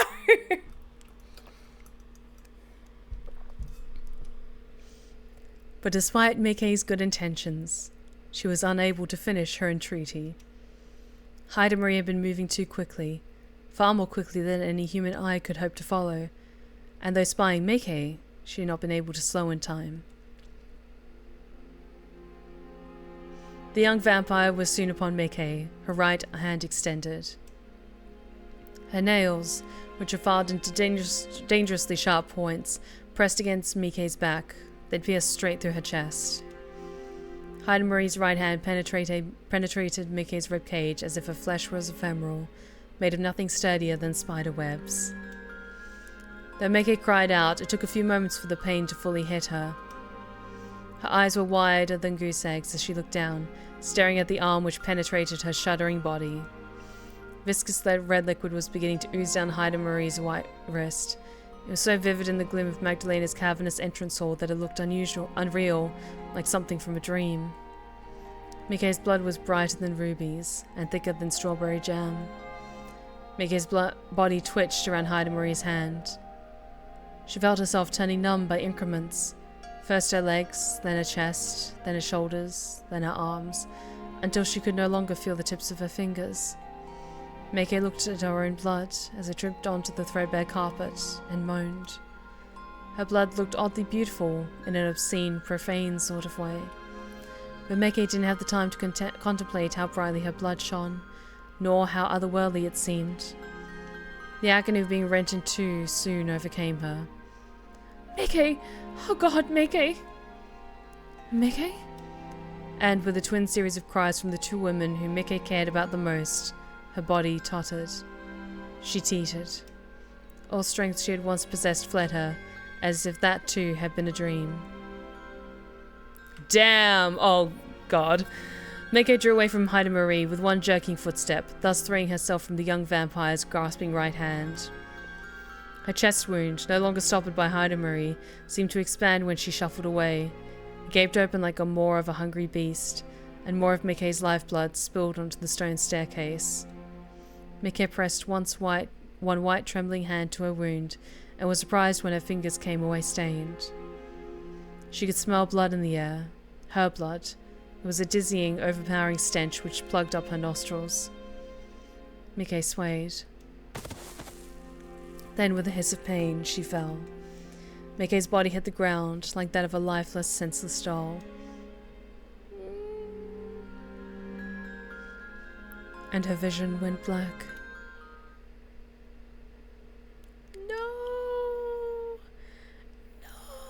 Okay, I really think we're going to get to the end of the game tonight, so I'm just going to keep pushing through. Mieke. Oh God. Oh God. Henny watched with wide, anxious eyes as Mieke collapsed to the ground, pressing one hand to her aching chest. The maid cried out as if to rouse her mistress, though to little avail. Mieke. Please, Mieke, wake up. Oh, this can't be happening. Henny dashed to Mike's side and knelt before her, Mike's head cradled upon her lap. Henny took care not to jostle Mieke as she embraced her for fear of hurting her, but a resultant gasp of pain from Mike's lips would have been preferable to the silence that Henny was greeted with. Mieke didn't open her eyes, though Henny threaded her fingers through her dishevelled hair. She was still breathing, though barely, but this offered Henny little in the way of solace. Mike's face was so pale she might have been a corpse. The wound Hayden had inflicted upon her, meanwhile, was gaping. It continued to ooze blood like a particularly macabre fountain as Henny watched. Henny did not touch Mike's wound. She worried she would only make it worse, but it was bleeding so profusely she soon found herself sullied. The rich, overwhelming stench of blood clung to Henny, but she didn't pull away from her mistress. To leave Mieke lying upon the floor with nothing to cushion her head seemed callous beyond all measure. Henny was now certain that there was nothing she could do to save her dear friend. Mieke had lost too much blood, and her poor face was so very pale. Mieke. Oh, Mieke. I didn't come here to hurt you. This isn't what I wanted. I wanted to rescue you. I thought I could help, so why... More tears fell from Henny's lashes. They rolled down her cheeks and dripped upon Mike's body, mingling with the bright red blood which stained the front of her gown. Why did things work out this way? How did I make such a mess out of everything? Why am I so useless? His queries forced their way from Henny's throat in a low, pained moan, almost like that of an animal. Her tears were so intense that her body seemed to collapse in on itself. Henny knew crying would not help, but she could not stop herself. There seemed nothing to do but cry, with Mieke in so sorry a state. Why, her body seemed to be growing colder with every passing second. Mike's blood, however, was very warm, and still she continued to spill it. Oh God. Magdalena, for her part, was immobile in a manner which almost echoed Mike's. Her eyes were so wide they seemed all whites. Her body quivered, fingers curling into fists at her side as she murmured. This can't be happening. I don't believe it. I don't want to believe it. Oh, Mieke. Now this is an interesting development. Hayden surveyed Magdalena archly, one hand resting upon her hip. Her right hand was still daubed up to the wrist in Mike's blood, which had now begun to congeal. Though Hayden had been one to deal Mieke that final blow, she didn't seem particularly moved by Mike's grisly fate. Lips pursed, she said in a voice cold enough that made Magdalena shudder. I didn't think you'd be so upset by Mike's injury, you vampire. Did you not intend to drain her like this yourself? I only sped up the process along, though what occurred was rather unfortunate. I mean to help her, not harm her. I don't care what you meant. Whether you meant to help her or not is irrelevant now. Look what you've done. How could you? How could I? Sorry. How could I? Hannah Marie raised an eyebrow. You forget, vampire, that you are the one who kidnapped her. I never would have been summoned here if it were not for your actions. You are the one who is to be blamed for this mess. Why, I didn't even mean to hurt her. I was trying to go after you, but she got in the way. I have no idea why she wanted to protect you. She must have some very strange ideas about our kind. Doesn't she know that we vampires are stronger than any human could ever hope to be? Especially weak, willowy-limbed women such as herself? If I hadn't adjusted the angle of my attack in time, I would have pierced her heart. Then she would not be breathing at all. But of course, Mieke knows about vampires. We spent enough time together that she would know full well my strength eclipsed hers, and yet... Magdalena grit her teeth together, overcome by the intensity of her own emotions. She knew that, but she still came between us. She must have meant to protect me. Mieke has always been like that. She's thoughtful to a fault, to the point of self-sacrifice. Why did she have to play at being a heroine? She should have known things would end up like this. Oh, Mieke. Mieke, you fool. Magdalena couldn't cry, but her shoulders shook regardless. Her face twisted anew, not with anger, but with grief, as she pressed her hands to her face. You're right. I might have lashed out at you, but the fact remains that Mieke wouldn't be in this situation if it wasn't for me. I'm the one who put her in danger. This is all my fault. I never wanted to harm her, but... Another dry sob wrenched its way from Magdalena's throat, one so intense she had to squeeze her eyes shut. The smell of blood hung in the air, dense and heavy. Magdalena could smell it when she inhaled, tasted upon her tongue. The blood was like that of a siren song. It was sweetly intoxicating, but the knowledge it belonged to Mieke made Magdalena's stomach turn. How will I ever make amends for what I've done? Oh, Mieke.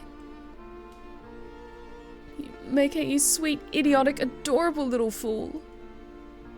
There was no need for you to leap to my defense. I'm no hopeless damsel. Mieke, please! Henny, who was kneeling on the ground, continued to shake Mieke to little avail. Mike's breath was beginning to wear thin, even as Henny implored her to open her eyes, to take a hand, to live on despite the odds. Please, don't leave me. Don't go. I couldn't bear it. Magdalena stiffened anew as Henny spoke. She sounded so desperate it mirrored her own feelings well. She didn't want Mieke to die either, but what was she to do? Make her a vampire? Please? What is the point of living as long as I have, if not... What is the point of living as long as I have, if I know not how to help the people I care about the most? What in the world am I to do? Hayden, who remained arch despite Henny and Magdalena's evident distress, only sniffed. There is something you can do, you know, if you wish to save her as you claim. What? Magdalena drew her hands from her face and raised her head to meet Hayden gaze. What are you referring to exactly? Must I elaborate further? You must know already, vampire, given your nature. Do not tell me you have not considered the possibility of turning her. You mean I ought to make her into one of us? I did not say that you ought to, only that you could. If you care about this human woman as much as you seem to, then you could still save her. You need only to bite her neck and drain some of her blood. That should be enough to change her. Her heart might stop beating, but she'll still be alive. In a sense, at least. You should be fast about it, though. If that's what you desire, I don't think she has much time left. We cannot transform corpses, only the living. But I suppose you must know that already? Of course I do. You don't need to explain it as though I'm a child. I have thought about turning her, of course. Believe me, I have. But do you really think I could go forward with such a great act of selfishness? You think it would be selfish to spare her life? Yes, I do. I would be sparing her from nothing if I turned her into a vampire. I would accomplish nothing save making her suffer. I don't want Mieke to die, but I want even less to condemn her to eternal death, without the reprieve of resting. No, not unless she were to will it. If these are my only two choices, then I would rather let Mieke pass peacefully.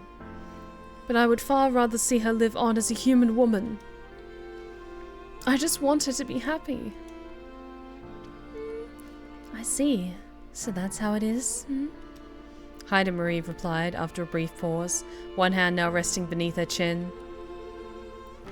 I had wondered about your precise relationship with the poor dying Fraulein, but it seems like it was more than that of captor and a captive. You might have kidnapped her for nefarious purposes, but it seems you really did grow to care for her. That you have no desire to turn her speaks volumes for your character. You are the sort of monster who would condemn others to a hollow, empty life of eternal undeath, such as those who sunk their fangs into us all those decades prior. Vampire though you are still capable of rational thought. Hang on. Eat some lip balm.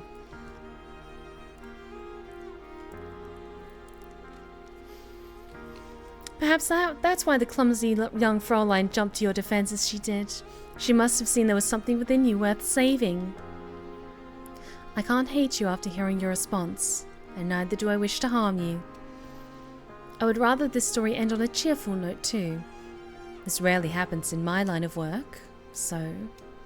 Hayden clicked her fingers, then glanced sharply at Johan. You know what to do, my charming assistant. Please make yourself useful. But of course, I am always ready and willing to serve. If I might be able to help Lady Mieke, then I shall do all I can to ease her suffering. That is my duty as a humble servant of the Lord. Oh shit, what's gonna happen? It was with these words on his lips that Johan bent down by Miike's side. Reaching down, he captured between his fingers one of Miike's limp, pale wrists and offered Henny a small smile. Please forgive me, Frau Henrique. I don't mean to disturb you, but I must if I am to aid her. I will try to be quick about it, though. She has lost an awful lot of blood. I could see that myself, but oh, what do you mean to do to her exactly? I mean only to aid her, if I can. I have helped others before in similar circumstances, almost as dire as this. I fear this may be a challenge, though. It may take me some time and no small amount of concentration. Might I ask that you hush so I can carry out my work uninterrupted? Of course you may, if it will help my Mieke, but I fail to see what can be done for her. You don't have training as a physician, do you? Please. Hayden Marie scoffed. Johan's capabilities aren't half so prosaic. He has no need for a needle and a thread to sew together his patients, even unfortunate such as your Lady Mieke. Johan has several unique capabilities which normal humans do not possess. He is so very pure and godly, you see. His hands exude a certain kind of energy, I suppose you might term it. Or else, magic? Is it going to be divine intervention? Are we having a full moment of divine intervention and bringing her back to life? I am fine with this. You know, I don't hold with magic. It smacks of the devil. I would prefer to think of my abilities as a gift, or else a blessing bestowed upon me by... God up on high, yes, I know. Goodness, you're so picky about these things, Johan. Just save her, she's dying! Stop bickering and save her, dumbass! I don't think the semantics awfully matter myself. I've been alive too long to care for such petty things.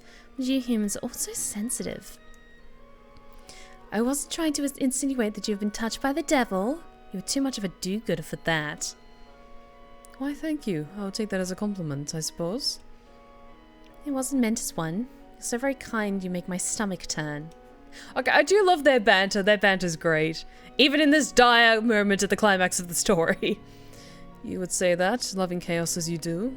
You can never pass up on a chance to make others uncomfortable. And what of it? I believe I've earned that right, after living for so many centuries. Life gets boring, you know, if one is always trying to be nice. I suppose that is something you wouldn't know, though, not having dwelt upon this earth for all that long. I'm glad of that too, if living as long as you have would have brought me into a ne'er-do-well such as yourself. You would call me a ne'er-do-well? How cutting. My poor heart bleeds. Your heart can't bleed. There's no blood left in it. Your body dried out a long time ago. And now you mean to call me a husk? Hayden drew back in a display of faux offense, her arms folded. Well, I never. As Hayden and Johan bickered, Henny looked at Mieke with a pale face, perturbed by her mistress's plight. She could see, even as she sat there, a strange celestial light beginning to gather around Johan's fingers. This light spread over Mike's body, imbuing it with an otherworldly glow which made Henny gasp. Goodness. I don't fully understand what it is you're doing, but are you healing my mistress? Healing? Is such a thing truly possible? It is with my God-given gift, yes. I have the ability to diminish aches and pains with nothing more than a touch of my hand, which is why I work with Hayden. It is my duty to keep an eye on her, and to aid any unwilling victims who may get caught up in the crossfire of battle. She is not given to restraint, as you may have noticed. Here, Johan sighed. Also, the art! The art is so good in this moment! Oh, it's a quick hydrate check. And stretch check, too. Here, Johan sighed. It is harder for me to heal wounds such as this, though, particularly when so much blood has been lost. I need to concentrate if I am to have any hope of succeeding. Oh yes, of course. Please forgive me. I've never seen anything like this before, so I was curious. But if this will help Mieke, you can do whatever it is you want.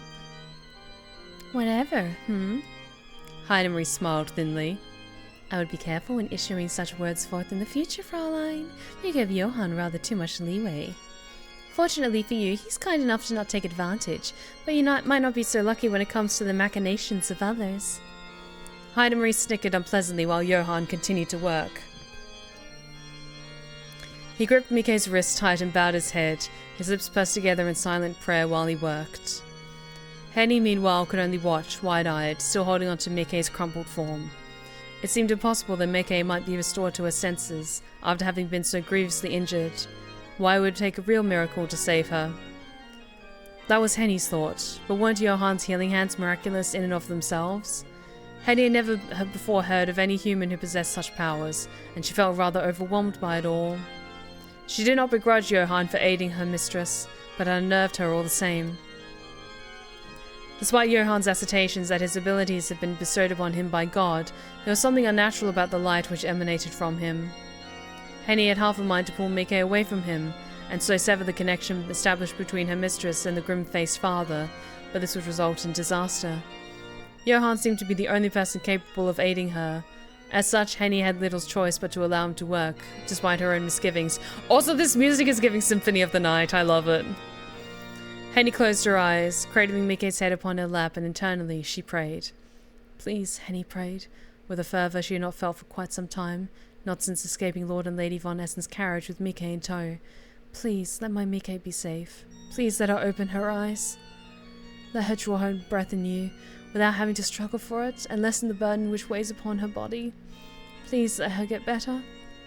Henny prayed and she prayed and she prayed as the seconds elapsed, so entranced in her own thoughts her surroundings slipped away. The stench of blood in the air no longer weighed upon her, and neither did the anxious beating of her own heart within her breast.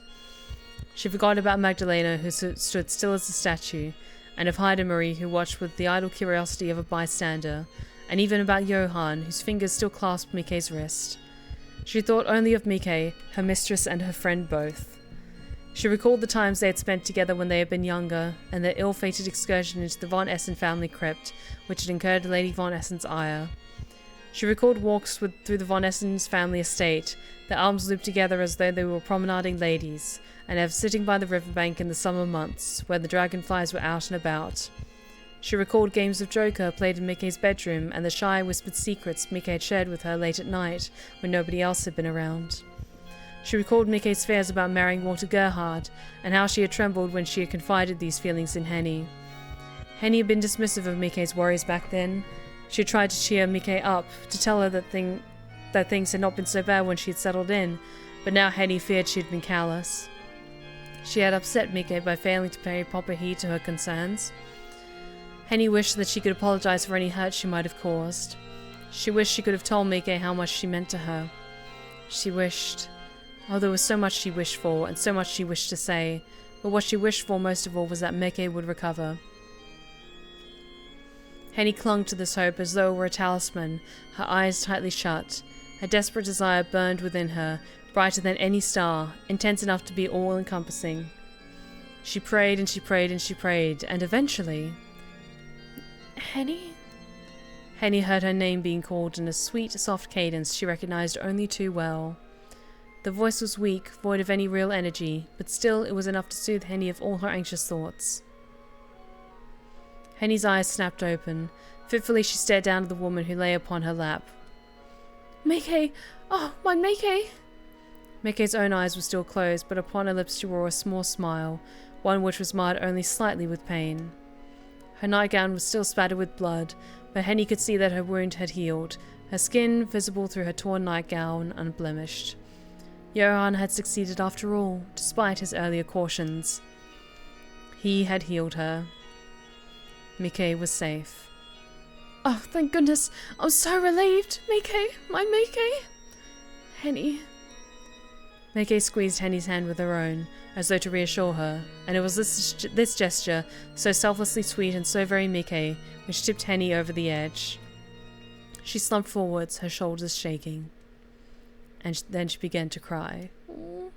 Magdalena, too, was surveying the scene which unfolded before her with wide eyes. Pressing one hand to her mouth, she exclaimed softly, Mieke? Oh, Mieke, I can hardly believe it. I was so worried about you. If you had died... Oh. A shudder ran through Magdalena's body as, overcome, she sunk to the floor. I don't know if I would have endured it. I've no idea what I would do without you. I'm so sorry you suffered so much. I'm sorry. Magdalena pressed both her hands to her face anew, though she had no tears to hide, and began to sob soundlessly, her shoulders trembling as if she were a polar explorer caught in a frigid blizzard. Hayden, for her part, watched on, her arms folded. Her right hand was still dark with Mike's blood, yet she paid it little heed. Observing Magdalena's sobs, she said softly, It would appear that this vampire isn't half as dangerous as I first thought. The little vampire I incapacitated upstairs was much more threatening than she is. Now that she has been taken care of, the older one should have no need to continue procuring victims to satiate her bloodlust. I wonder... Hayden? Jeroen rose on unsteady legs, wearied after his efforts to revitalize Mieke, then approached his charge. Are you having second thoughts? Hayden nodded. Tell me, Jeroen, would you think me awfully weak-willed if I chose, just this once, to spare our quarry's life? It would be surprisingly sentimental coming from you, but it's rare in our line of work that we are able to usher in endings as happy as this. Lady Magdalena seemed to have no further desire to harm you. As such, you have no reason to engage her in further combat. In circumstances as unique as this, I do not think there is any reason for you to execute her. That is precisely what I was thinking. She's not doing anything wrong as far as I can gather, other than existing. Yet I know better than anybody that we vampires do not ask to be made as we are. We have little choice in the matter. I believe this poor conflicted creature is a victim, not a monster, and ought to be treated accordingly. I am not completely devoid of feelings, and I do know how to sympathize with the plights of others. I cannot help but feel sorry for this poor Fraulein. Hayden clicked her tongue, considering, then smiled. Very well then, I shall spare you. Let us report to our superiors in the church that we slew the monster in this abode, and she will no longer be an issue. We needn't tell them about Fräulein Magdalena here. She is no monster. I doubt the church will come all the way out here to corroborate our tale, not unless the Fräulein here gets peckish and starts picking off more travellers. If you can keep your consumption of human flesh to a minimum, then nobody needs to know you're here at all. You can continue to live, if indeed your continued existence can be termed as such, and everybody will be happy. Isn't that nice of me? She's a little scamp, I love her. What? Magdalena stared at Hayden, shaking like a newborn deer. Will you truly let me go? Indeed, I shall. I've tired of spilling blood, and it looks like you haven't had much to drink for a while regardless. In your current state, you wouldn't be too much fun to play with.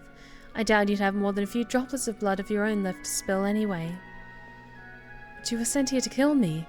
I think I almost deserve it when I think about everything I've done. I've killed dozens, no, hundreds of people. Only hundreds? Hayden scoffed. Don't make me laugh. I've killed far, far more. Don't forget, I've been alive longer than you, and have feasted far more solely to satisfy my own greed. I am the more amoral of the two of us, yet I continue to live. Who's to say you shouldn't? I'm in no position to judge you. Now that's funny. Magdalena laughed dryly, without humour. Isn't it your job to judge godless beings such as myself, executor of the church? On paper, I suppose, but I don't think of myself as being all that important. I've never been one to care about right or wrong. I only do what amuses me. Fighting you as you are wouldn't be fun at all. Not when I know how pathetic you are. It would feel too much like kicking a poor defenseless puppy. Pathetic, am I? You are, yes, but don't look so put out by that. Most vampires are pathetic in comparison to me. Hayden tittered, then spoke anew, in a voice which was a touch more serious. It was rather naughty of you to harm so many innocents, but I presume you did so only to feed that child you were saddled with. You didn't partake in any of the spilled blood yourself, did you? No, I couldn't. Seeing Christelle feed turned my stomach. I had no desire to end up like her, a slave to my own desires. I thirsted for blood too, like all vampires do, but I've never once drank the blood of a human. It's because you're saving yourself for your love! I feed only on the blood of wild animals. All those people I killed, the bandits and the brigands and the vagrants, were offered up to Christelle. I had to hunt for her. I had no choice. Without me, she would have died. I understand that, but I think killing her might have been for the best. Surely you knew she was a lost cause. Yes, I believe you did realize it. You must have, serving her for as long as you did. Keeping her alive at all was an act of cruelty when she had no sensible thoughts left in her head and no purpose for living, save satisfying her own perverse hunger. But it is no matter. I believe you've suffered enough, and I know your heart was in the right place. I won't condemn you for your actions. I've no place to. Your enduring loyalty to your mistress, though misguided, was somewhat touching. It is almost enough to bring a tear to my eye. Or at least it would be if I could. Could I cry? Now. Hayden looked to Johan, a small smile playing about her lips. I believe our work here is done. We have defeated the vicious vampire and peace has summarily been restored. I've no desire to wait it out while the heroines of the story make amends, so shall we depart? I would hate to get in the way of their joyous reunion. And you are in dire need of rest yourself, Johan. You look half dead upon your feet. I cannot argue with that. I am awfully weak. I'm unsure whether I can make the journey back to Osberg unassisted. Sorry. Oh, all this talking. Blah, blah, blah.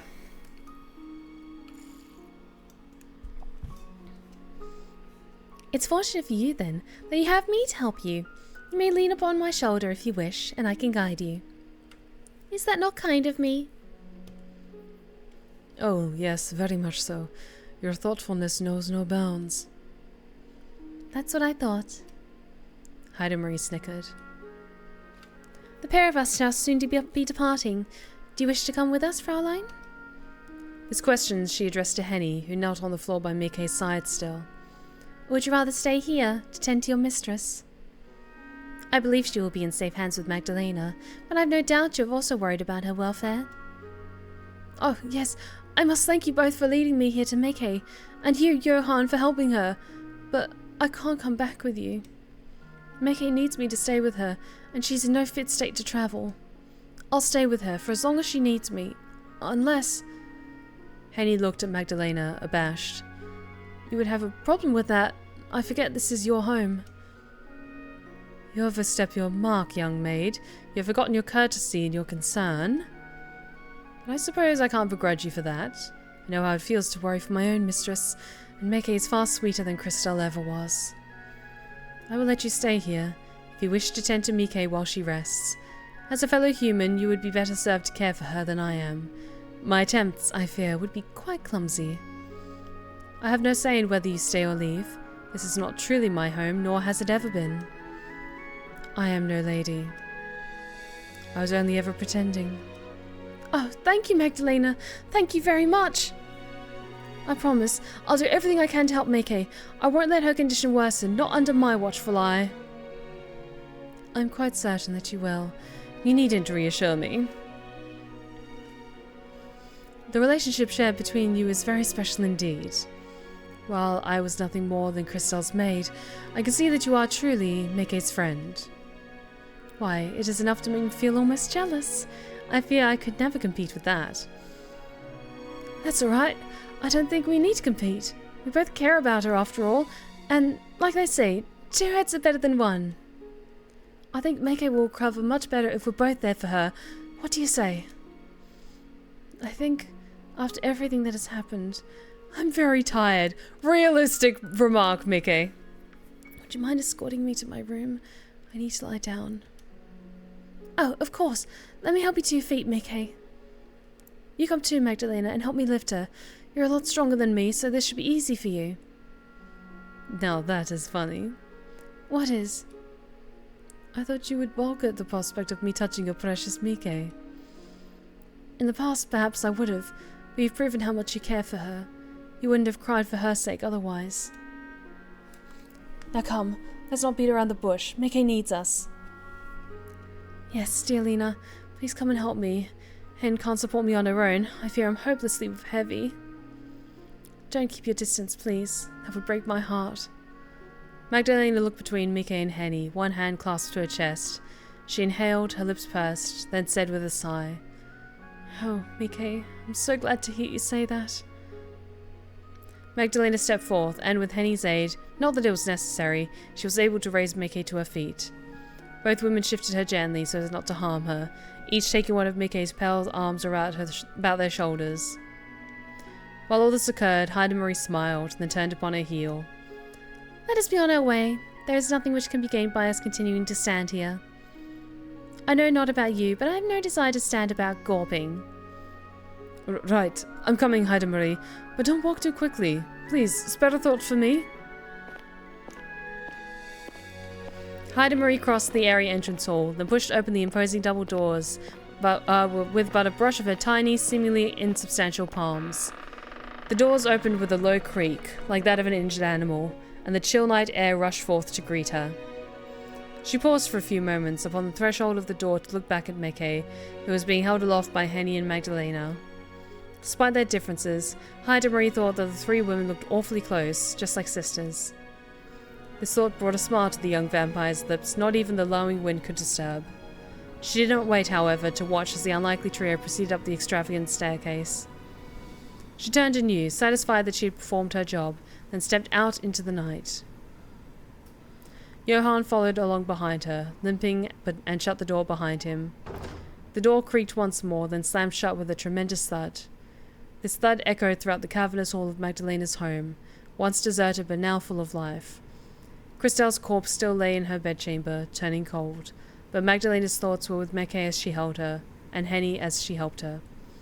The night had been one of horrors, but Mieke was still alive, as too was Magdalena's hope in the future. Maybe God had not forsaken her after all.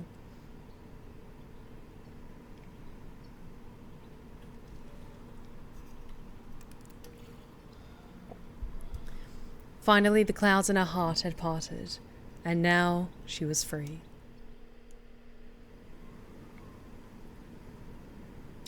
Working together, both Henny and Magdalena were able to escort Mieke up the stairs, then across the hallway to her bedroom. Magdalena did not need Henny's help, but she appreciated the other woman's presence, if only because it let her know that Henny had accepted her.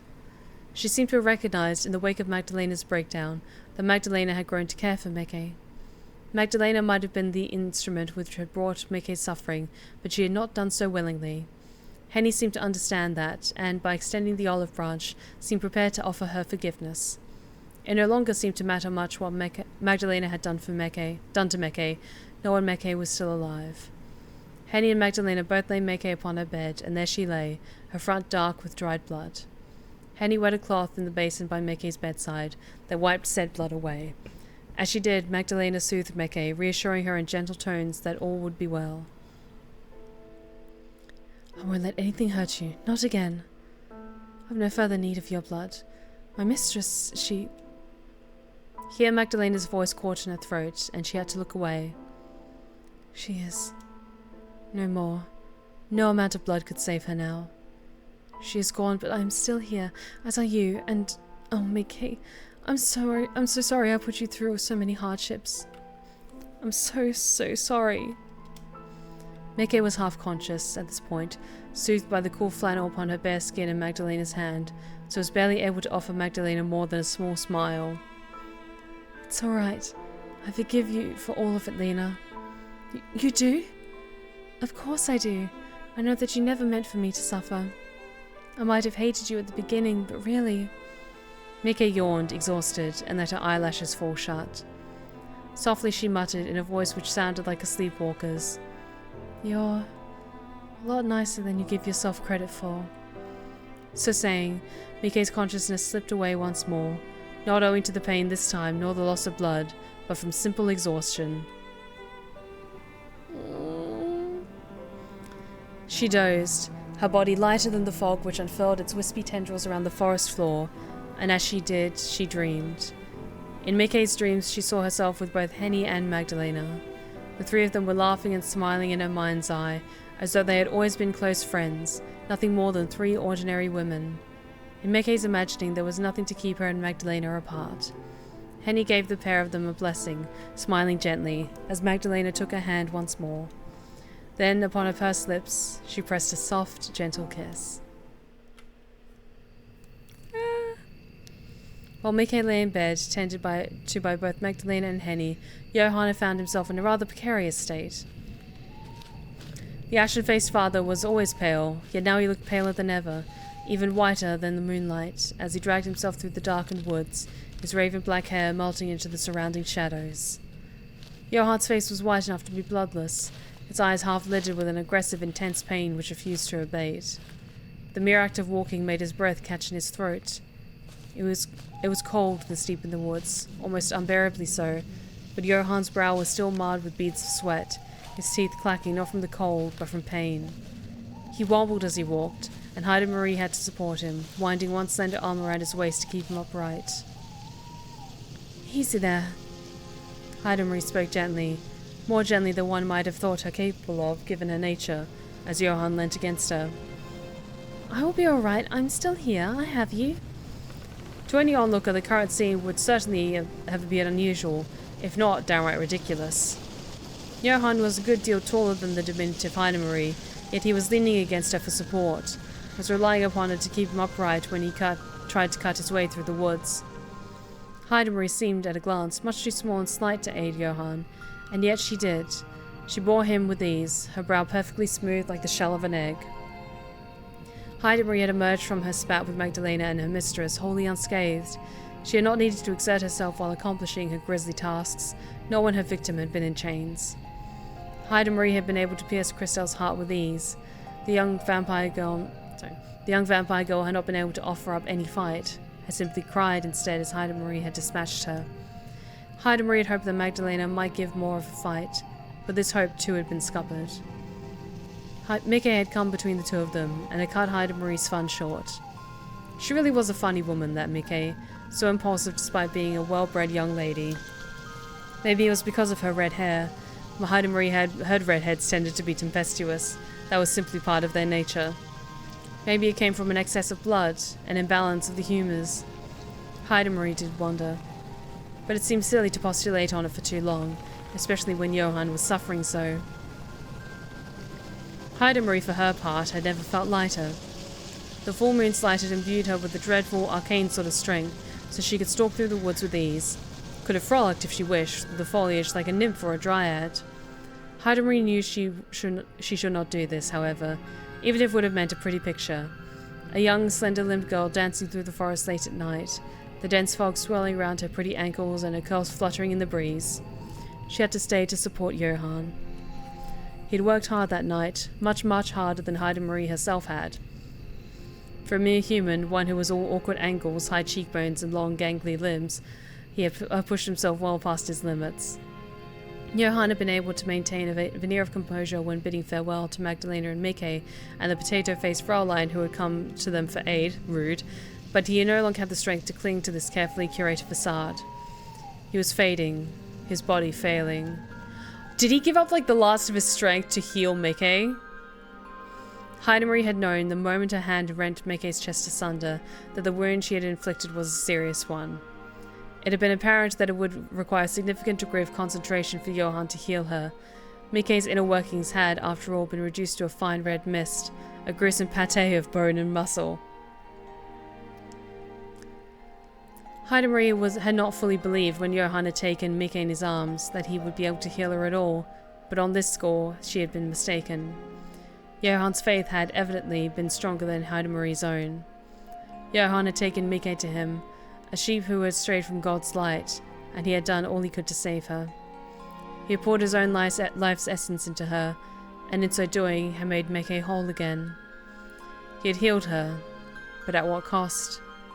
Hayden Marie had seen Jeroen utilize his curious powers on other occasions, had seen him set bones and soothe fevered brows, but never before had she seen him use his powers to close a wound as large as that. Hayden Marie did not think Jeroen himself had ever used his curious gift in such a manner, and now he was paying the price. Jeroen's gift might have been divinely granted, but it was a skill he had possessed ever since he had been a young boy, but it did not come without its drawbacks. It required no shortage of mental fortitude for Jeroen to utilize his healing touch, and no shortage of strength too. No, not the hot priest. Unfortunately for Jeroen, his strength had been in short supply for quite some time. He had spent the last 4 years working alongside Hayden Marie, and during these years he had acted as her primary source of sustenance. Whenever Hayden Marie hungered for blood, which was not quite as often as many of her kind, given her advanced age, had whetted the worst of her appetite, she would turn to Jeroen. Jeroen's blood was quite unlike any Hayden Marie had ever tasted before. It was pure and it was rich, deeply nourishing, like a mug of hot chocolate served upon a sickbed. It was difficult for her, when she sank her teeth into Jeroen's pale neck, to stop, to regain her senses, to remember who she was. Perhaps it was because of Jeroen's miraculous abilities.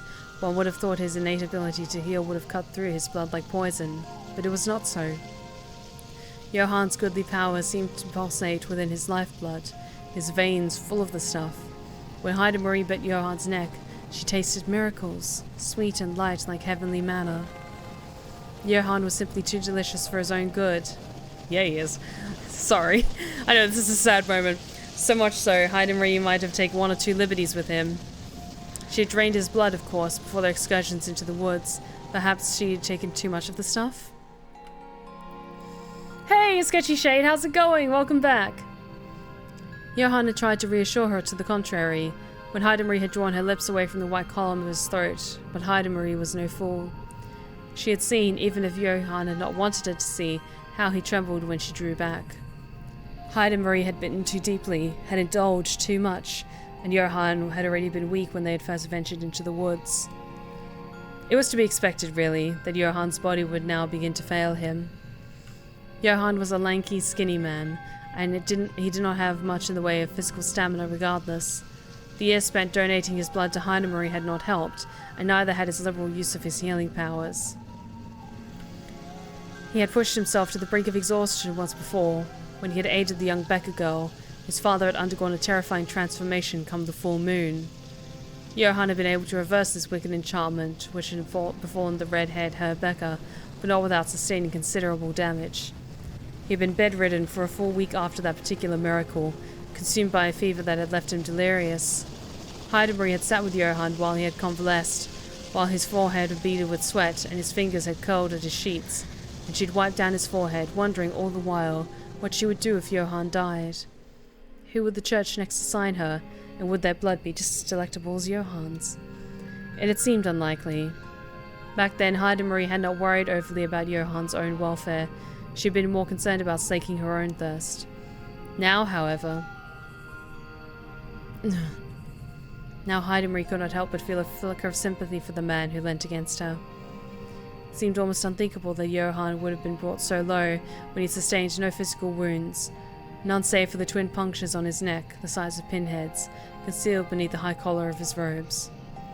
Hayden had seen Johan initially as nothing more than another handler, a convenient way of sourcing blood, yes, but mostly a nuisance who existed to bind her. In the early days of their meeting, their relationship had been particularly cordial, but now... It's alright, Johan. I'm still here. Can you hear me? Now Hayden felt rather too attached to the dark-eyed, sallow-skinned father.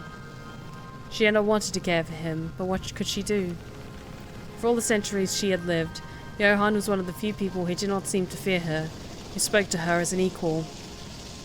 For a human, he could be awfully saucy, but Hayden appreciated it. She had always enjoyed how much fight Johan possessed, how often he betrayed her expectations. He did so now, even though he was on the brink of collapse, a smile playing about his lips despite his rapidly weakening state. Unfortunately, yes, I can still hear you. My faculties have not deserted me.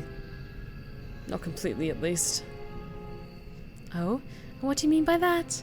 What would be so very unfortunate about hearing the angelic strains of my lovely voice, you silly man?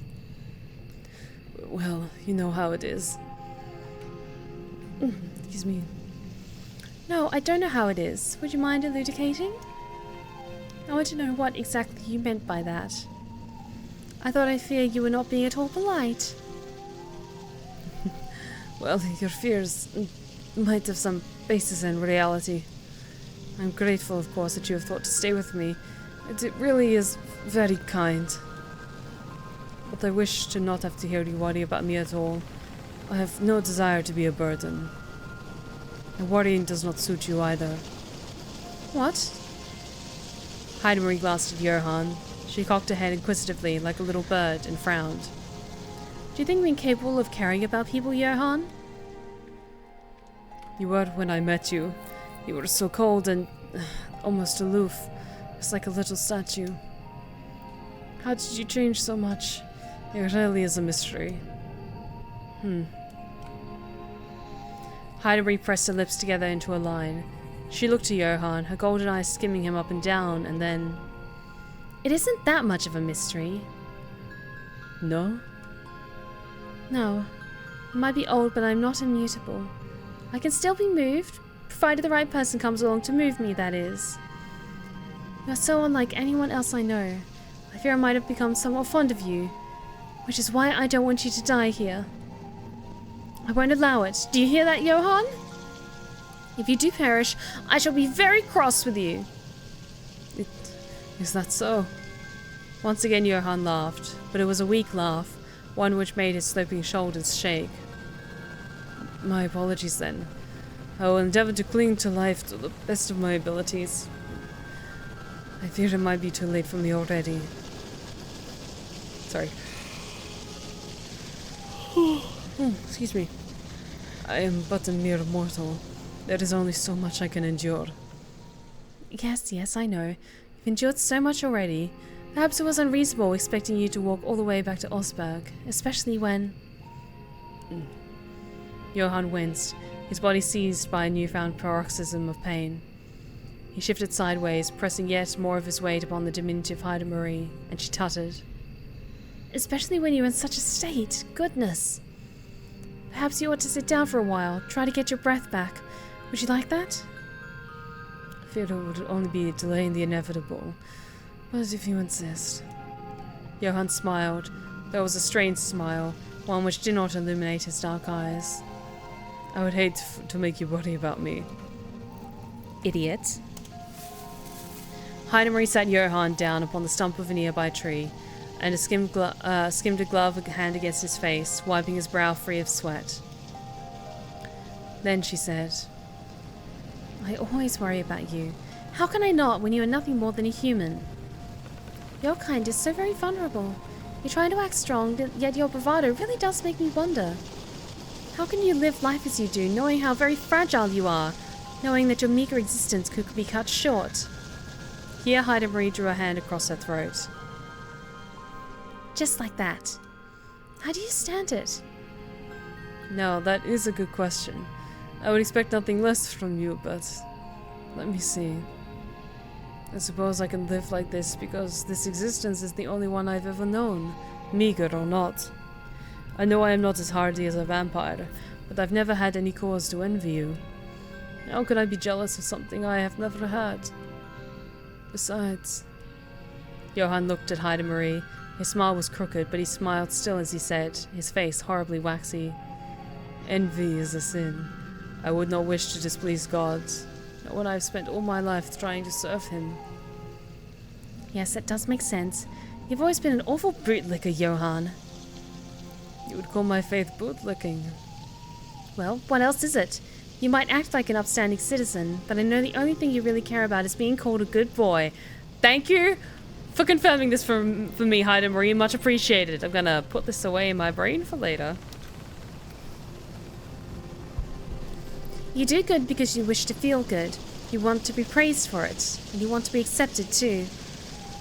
In that sense, you're awfully sycophantic. But you really should practice some moderation. You can't help everybody you meet. Some people are past saving. And now it's too late. You've given up too much of yourself in service of others, to your flock and to me. And to God, too. Hayden looked at Johan, her expression impassive. Then, in a cool voice, icy just like midnight frost, she said, At this point, it does not matter what I want. You're going to die regardless. You do know that, don't you? Johan laughed wryly, though how he was able to summon the strength to laugh at all was something of a mystery. He looked up at Hayden, the little vampire girl to whom he had become so close, his dearest companion in all the world, and said, Well, I am aware, but you could stand to mince your words a bit more. Why, it is almost as though you want me to feel bad. Perhaps I do. Perhaps I think you deserve to feel bad for putting me in such a bind. A bind? All the fathers I have been assigned to watch over me, you are by far the most amusing, and your blood was like none I have ever tasted before. But I think that you will die, and for what? That dowdy Fraulein and a silly impulsive mistress? I can't help but feel disappointed in you. I know you did what you thought was right, so I shouldn't take you to task too much. But did you never stop to think about me? Hayden. Johan sighed. There was a moment's pause, a soft sigh as the wind blew through the trees, and then... Of course I thought about you. I think of you every day. How could I not when I cherish your company so dearly? So why then did you decide you'd throw your life away? Why are you abandoning me? I would not say that I am abandoning you per se. I would simply be moving on to another plane of existence, where my soul might be free from my prison of flesh. Provided you would grant me such a peaceful ending, of course. I beg your pardon. What are you suggesting? I would suggest nothing. I would not wish to influence you, dear Hayden. But you are right. It would be rather rude of me to pass away here, and to put an end to our... friendship? Johan smiled crookedly. Are we friends? Well, I do not consider you an enemy. And neither do I you. I am quite fond of you as it happens, and I shudder to think what would become of you if I did die. As mouthy as you can be, I always did get the feeling you were on your best behavior whilst in my company. I would not necessarily trust another to keep an eye on you. So perhaps it would be for the best that I remained upon this earth for just a little longer. I'm sure there is more I have left to give, even if this were to stop my heart from beating. And I would not want you to be lonely. That is the real poison after all, which tends to kill your kind, to drive you mad. Is that not right? Johan. Hayden continued to examine Johan mutely, her fair curls shifting about her heart-shaped face. She inhaled, drawing a breath as she did not need to fortify her heart, which did not beat. She took a step forth. Then, taking Johan's shaking hand in her own, she said, Are you sure this is what you want? Well, I've no particular desire to die. That seems like a poor way of repaying the church for taking me in all those years ago, when I appeared at your doorstep. I'm sure there is more work they would have me do. I can keep going. And things would be easier, would they not, if I wasn't such a weak and fragile human. Once again, Hayden pressed her lips together. She examined Johan, saw a determination in his face, the furrow of his brow. She drank in his eyes, in particular, which were very dark, so brown they looked like carapaces of beetles set into his pale skin. Then, lightly, she laughed. Oh, Johan, I knew there was a reason why I liked you. You might be an awful do-gooder, but you know how to keep me on my toes. I never can predict what you are going to do, or what you are going to say. And I think if you were to die here, it would be an awful waste. The world needs more men like you, Johan, whether your heart still beats or not. So please, allow me. Hayden leant down. She pressed her gloved hand to Johan's shoulders, her fingers curling against the dark fabric of his robes. She closed her eyes. Then, parting her lips, she said, I promise I will be swift. I have a lot of experience, and the moon is very full tonight and very round. The chances of you turning successfully are very high, given my long lineage, the light of the moon. This should not hurt. Well, not too much, at least. Wickedly, she smiled. Her incisors, filed down to sharp points, flashed in the moon's light. Then she dipped her head, taking Johan's fate between her teeth.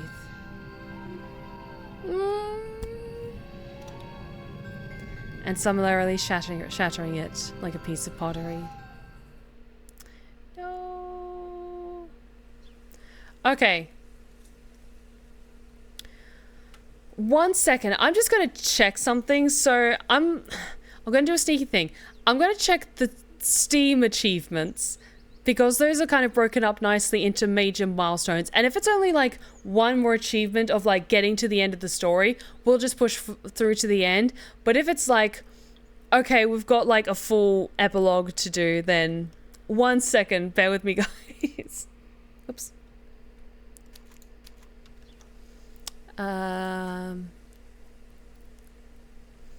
Okay.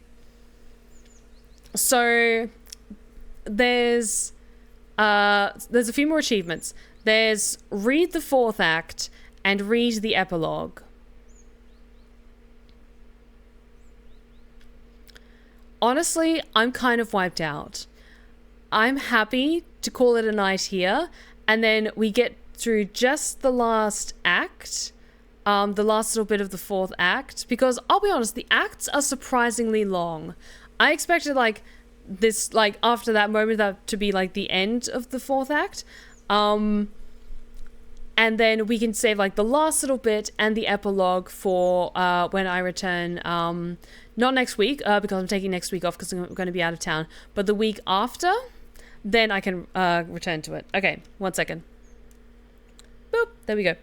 Okay, so just because I could feel myself running out of stamina, and I want to like savor the last little moments of this game, especially because I bet there's going to be a full-on wonderful love confession and maybe a kiss, a big dramatic kiss, which I would really, really like to see. Please and thank you. Okay, saved.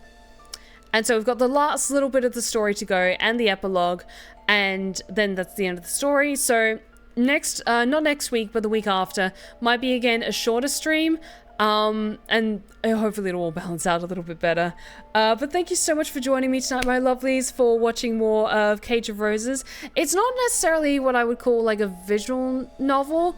It is a visual novel in like the purest sense of the word, but it doesn't really have any choices being made. It's just telling a good story, and it's a pretty good story, I'm not gonna lie, but I'm gonna save my criticisms until after we get to the end. But I think with now, we're gonna wrap things up. Yeah, we're gonna wrap things up for tonight, but thank you so much for joining me tonight, my lovelies, and a big thank you to everyone new who joined us tonight. It was wonderful to see some new faces in chat, and thank you so much for joining me. I hope you all had a wonderful time, and If you've been lurking in the shadows and you like what you've seen so far, then please consider following. We would love to have you back at the Blue Rose Respite. You are welcome anytime. Be sure to check out my other socials that are popping up in the chat right now, including my 2 YouTube channels, one for my ASMR tales and the other for my Twitch VODs, and my Blue Sky, my Insta, and my TikTok. I have an ongoing 24/7 broadcast over on my main YouTube channel, which is a collection of ASMR tales and creepypasta narrations, so be sure to check that out and give it some love. Let's see who's currently live and we can go say hello. Blair Bears is streaming. Oh, we have to say hi to Blair. Yes, Blair's on. Let's go say hi to Blair. Oh, thank you so much for joining me tonight, my lovelies. I'm going to leave you in some more than capable hands with the wonderful, as always, Blair Bears. They are a wonderful charity streamer and have wonderful, impeccably good vibes. So I'm going to send you guys over to Blair to enjoy the rest of your evening. And yes, I will not be streaming next week because I'm going to be out of town for a conference, but I'll be returning the week after. Thank you so very much for joining me tonight, my lovelies. I hope you all had a wonderful time with this beautiful gothic story. I hope you all have a wonderful weekend. And remember, take care of yourselves, take care of each other, and as always, stay wicked and wonderful. Good night, my lovelies.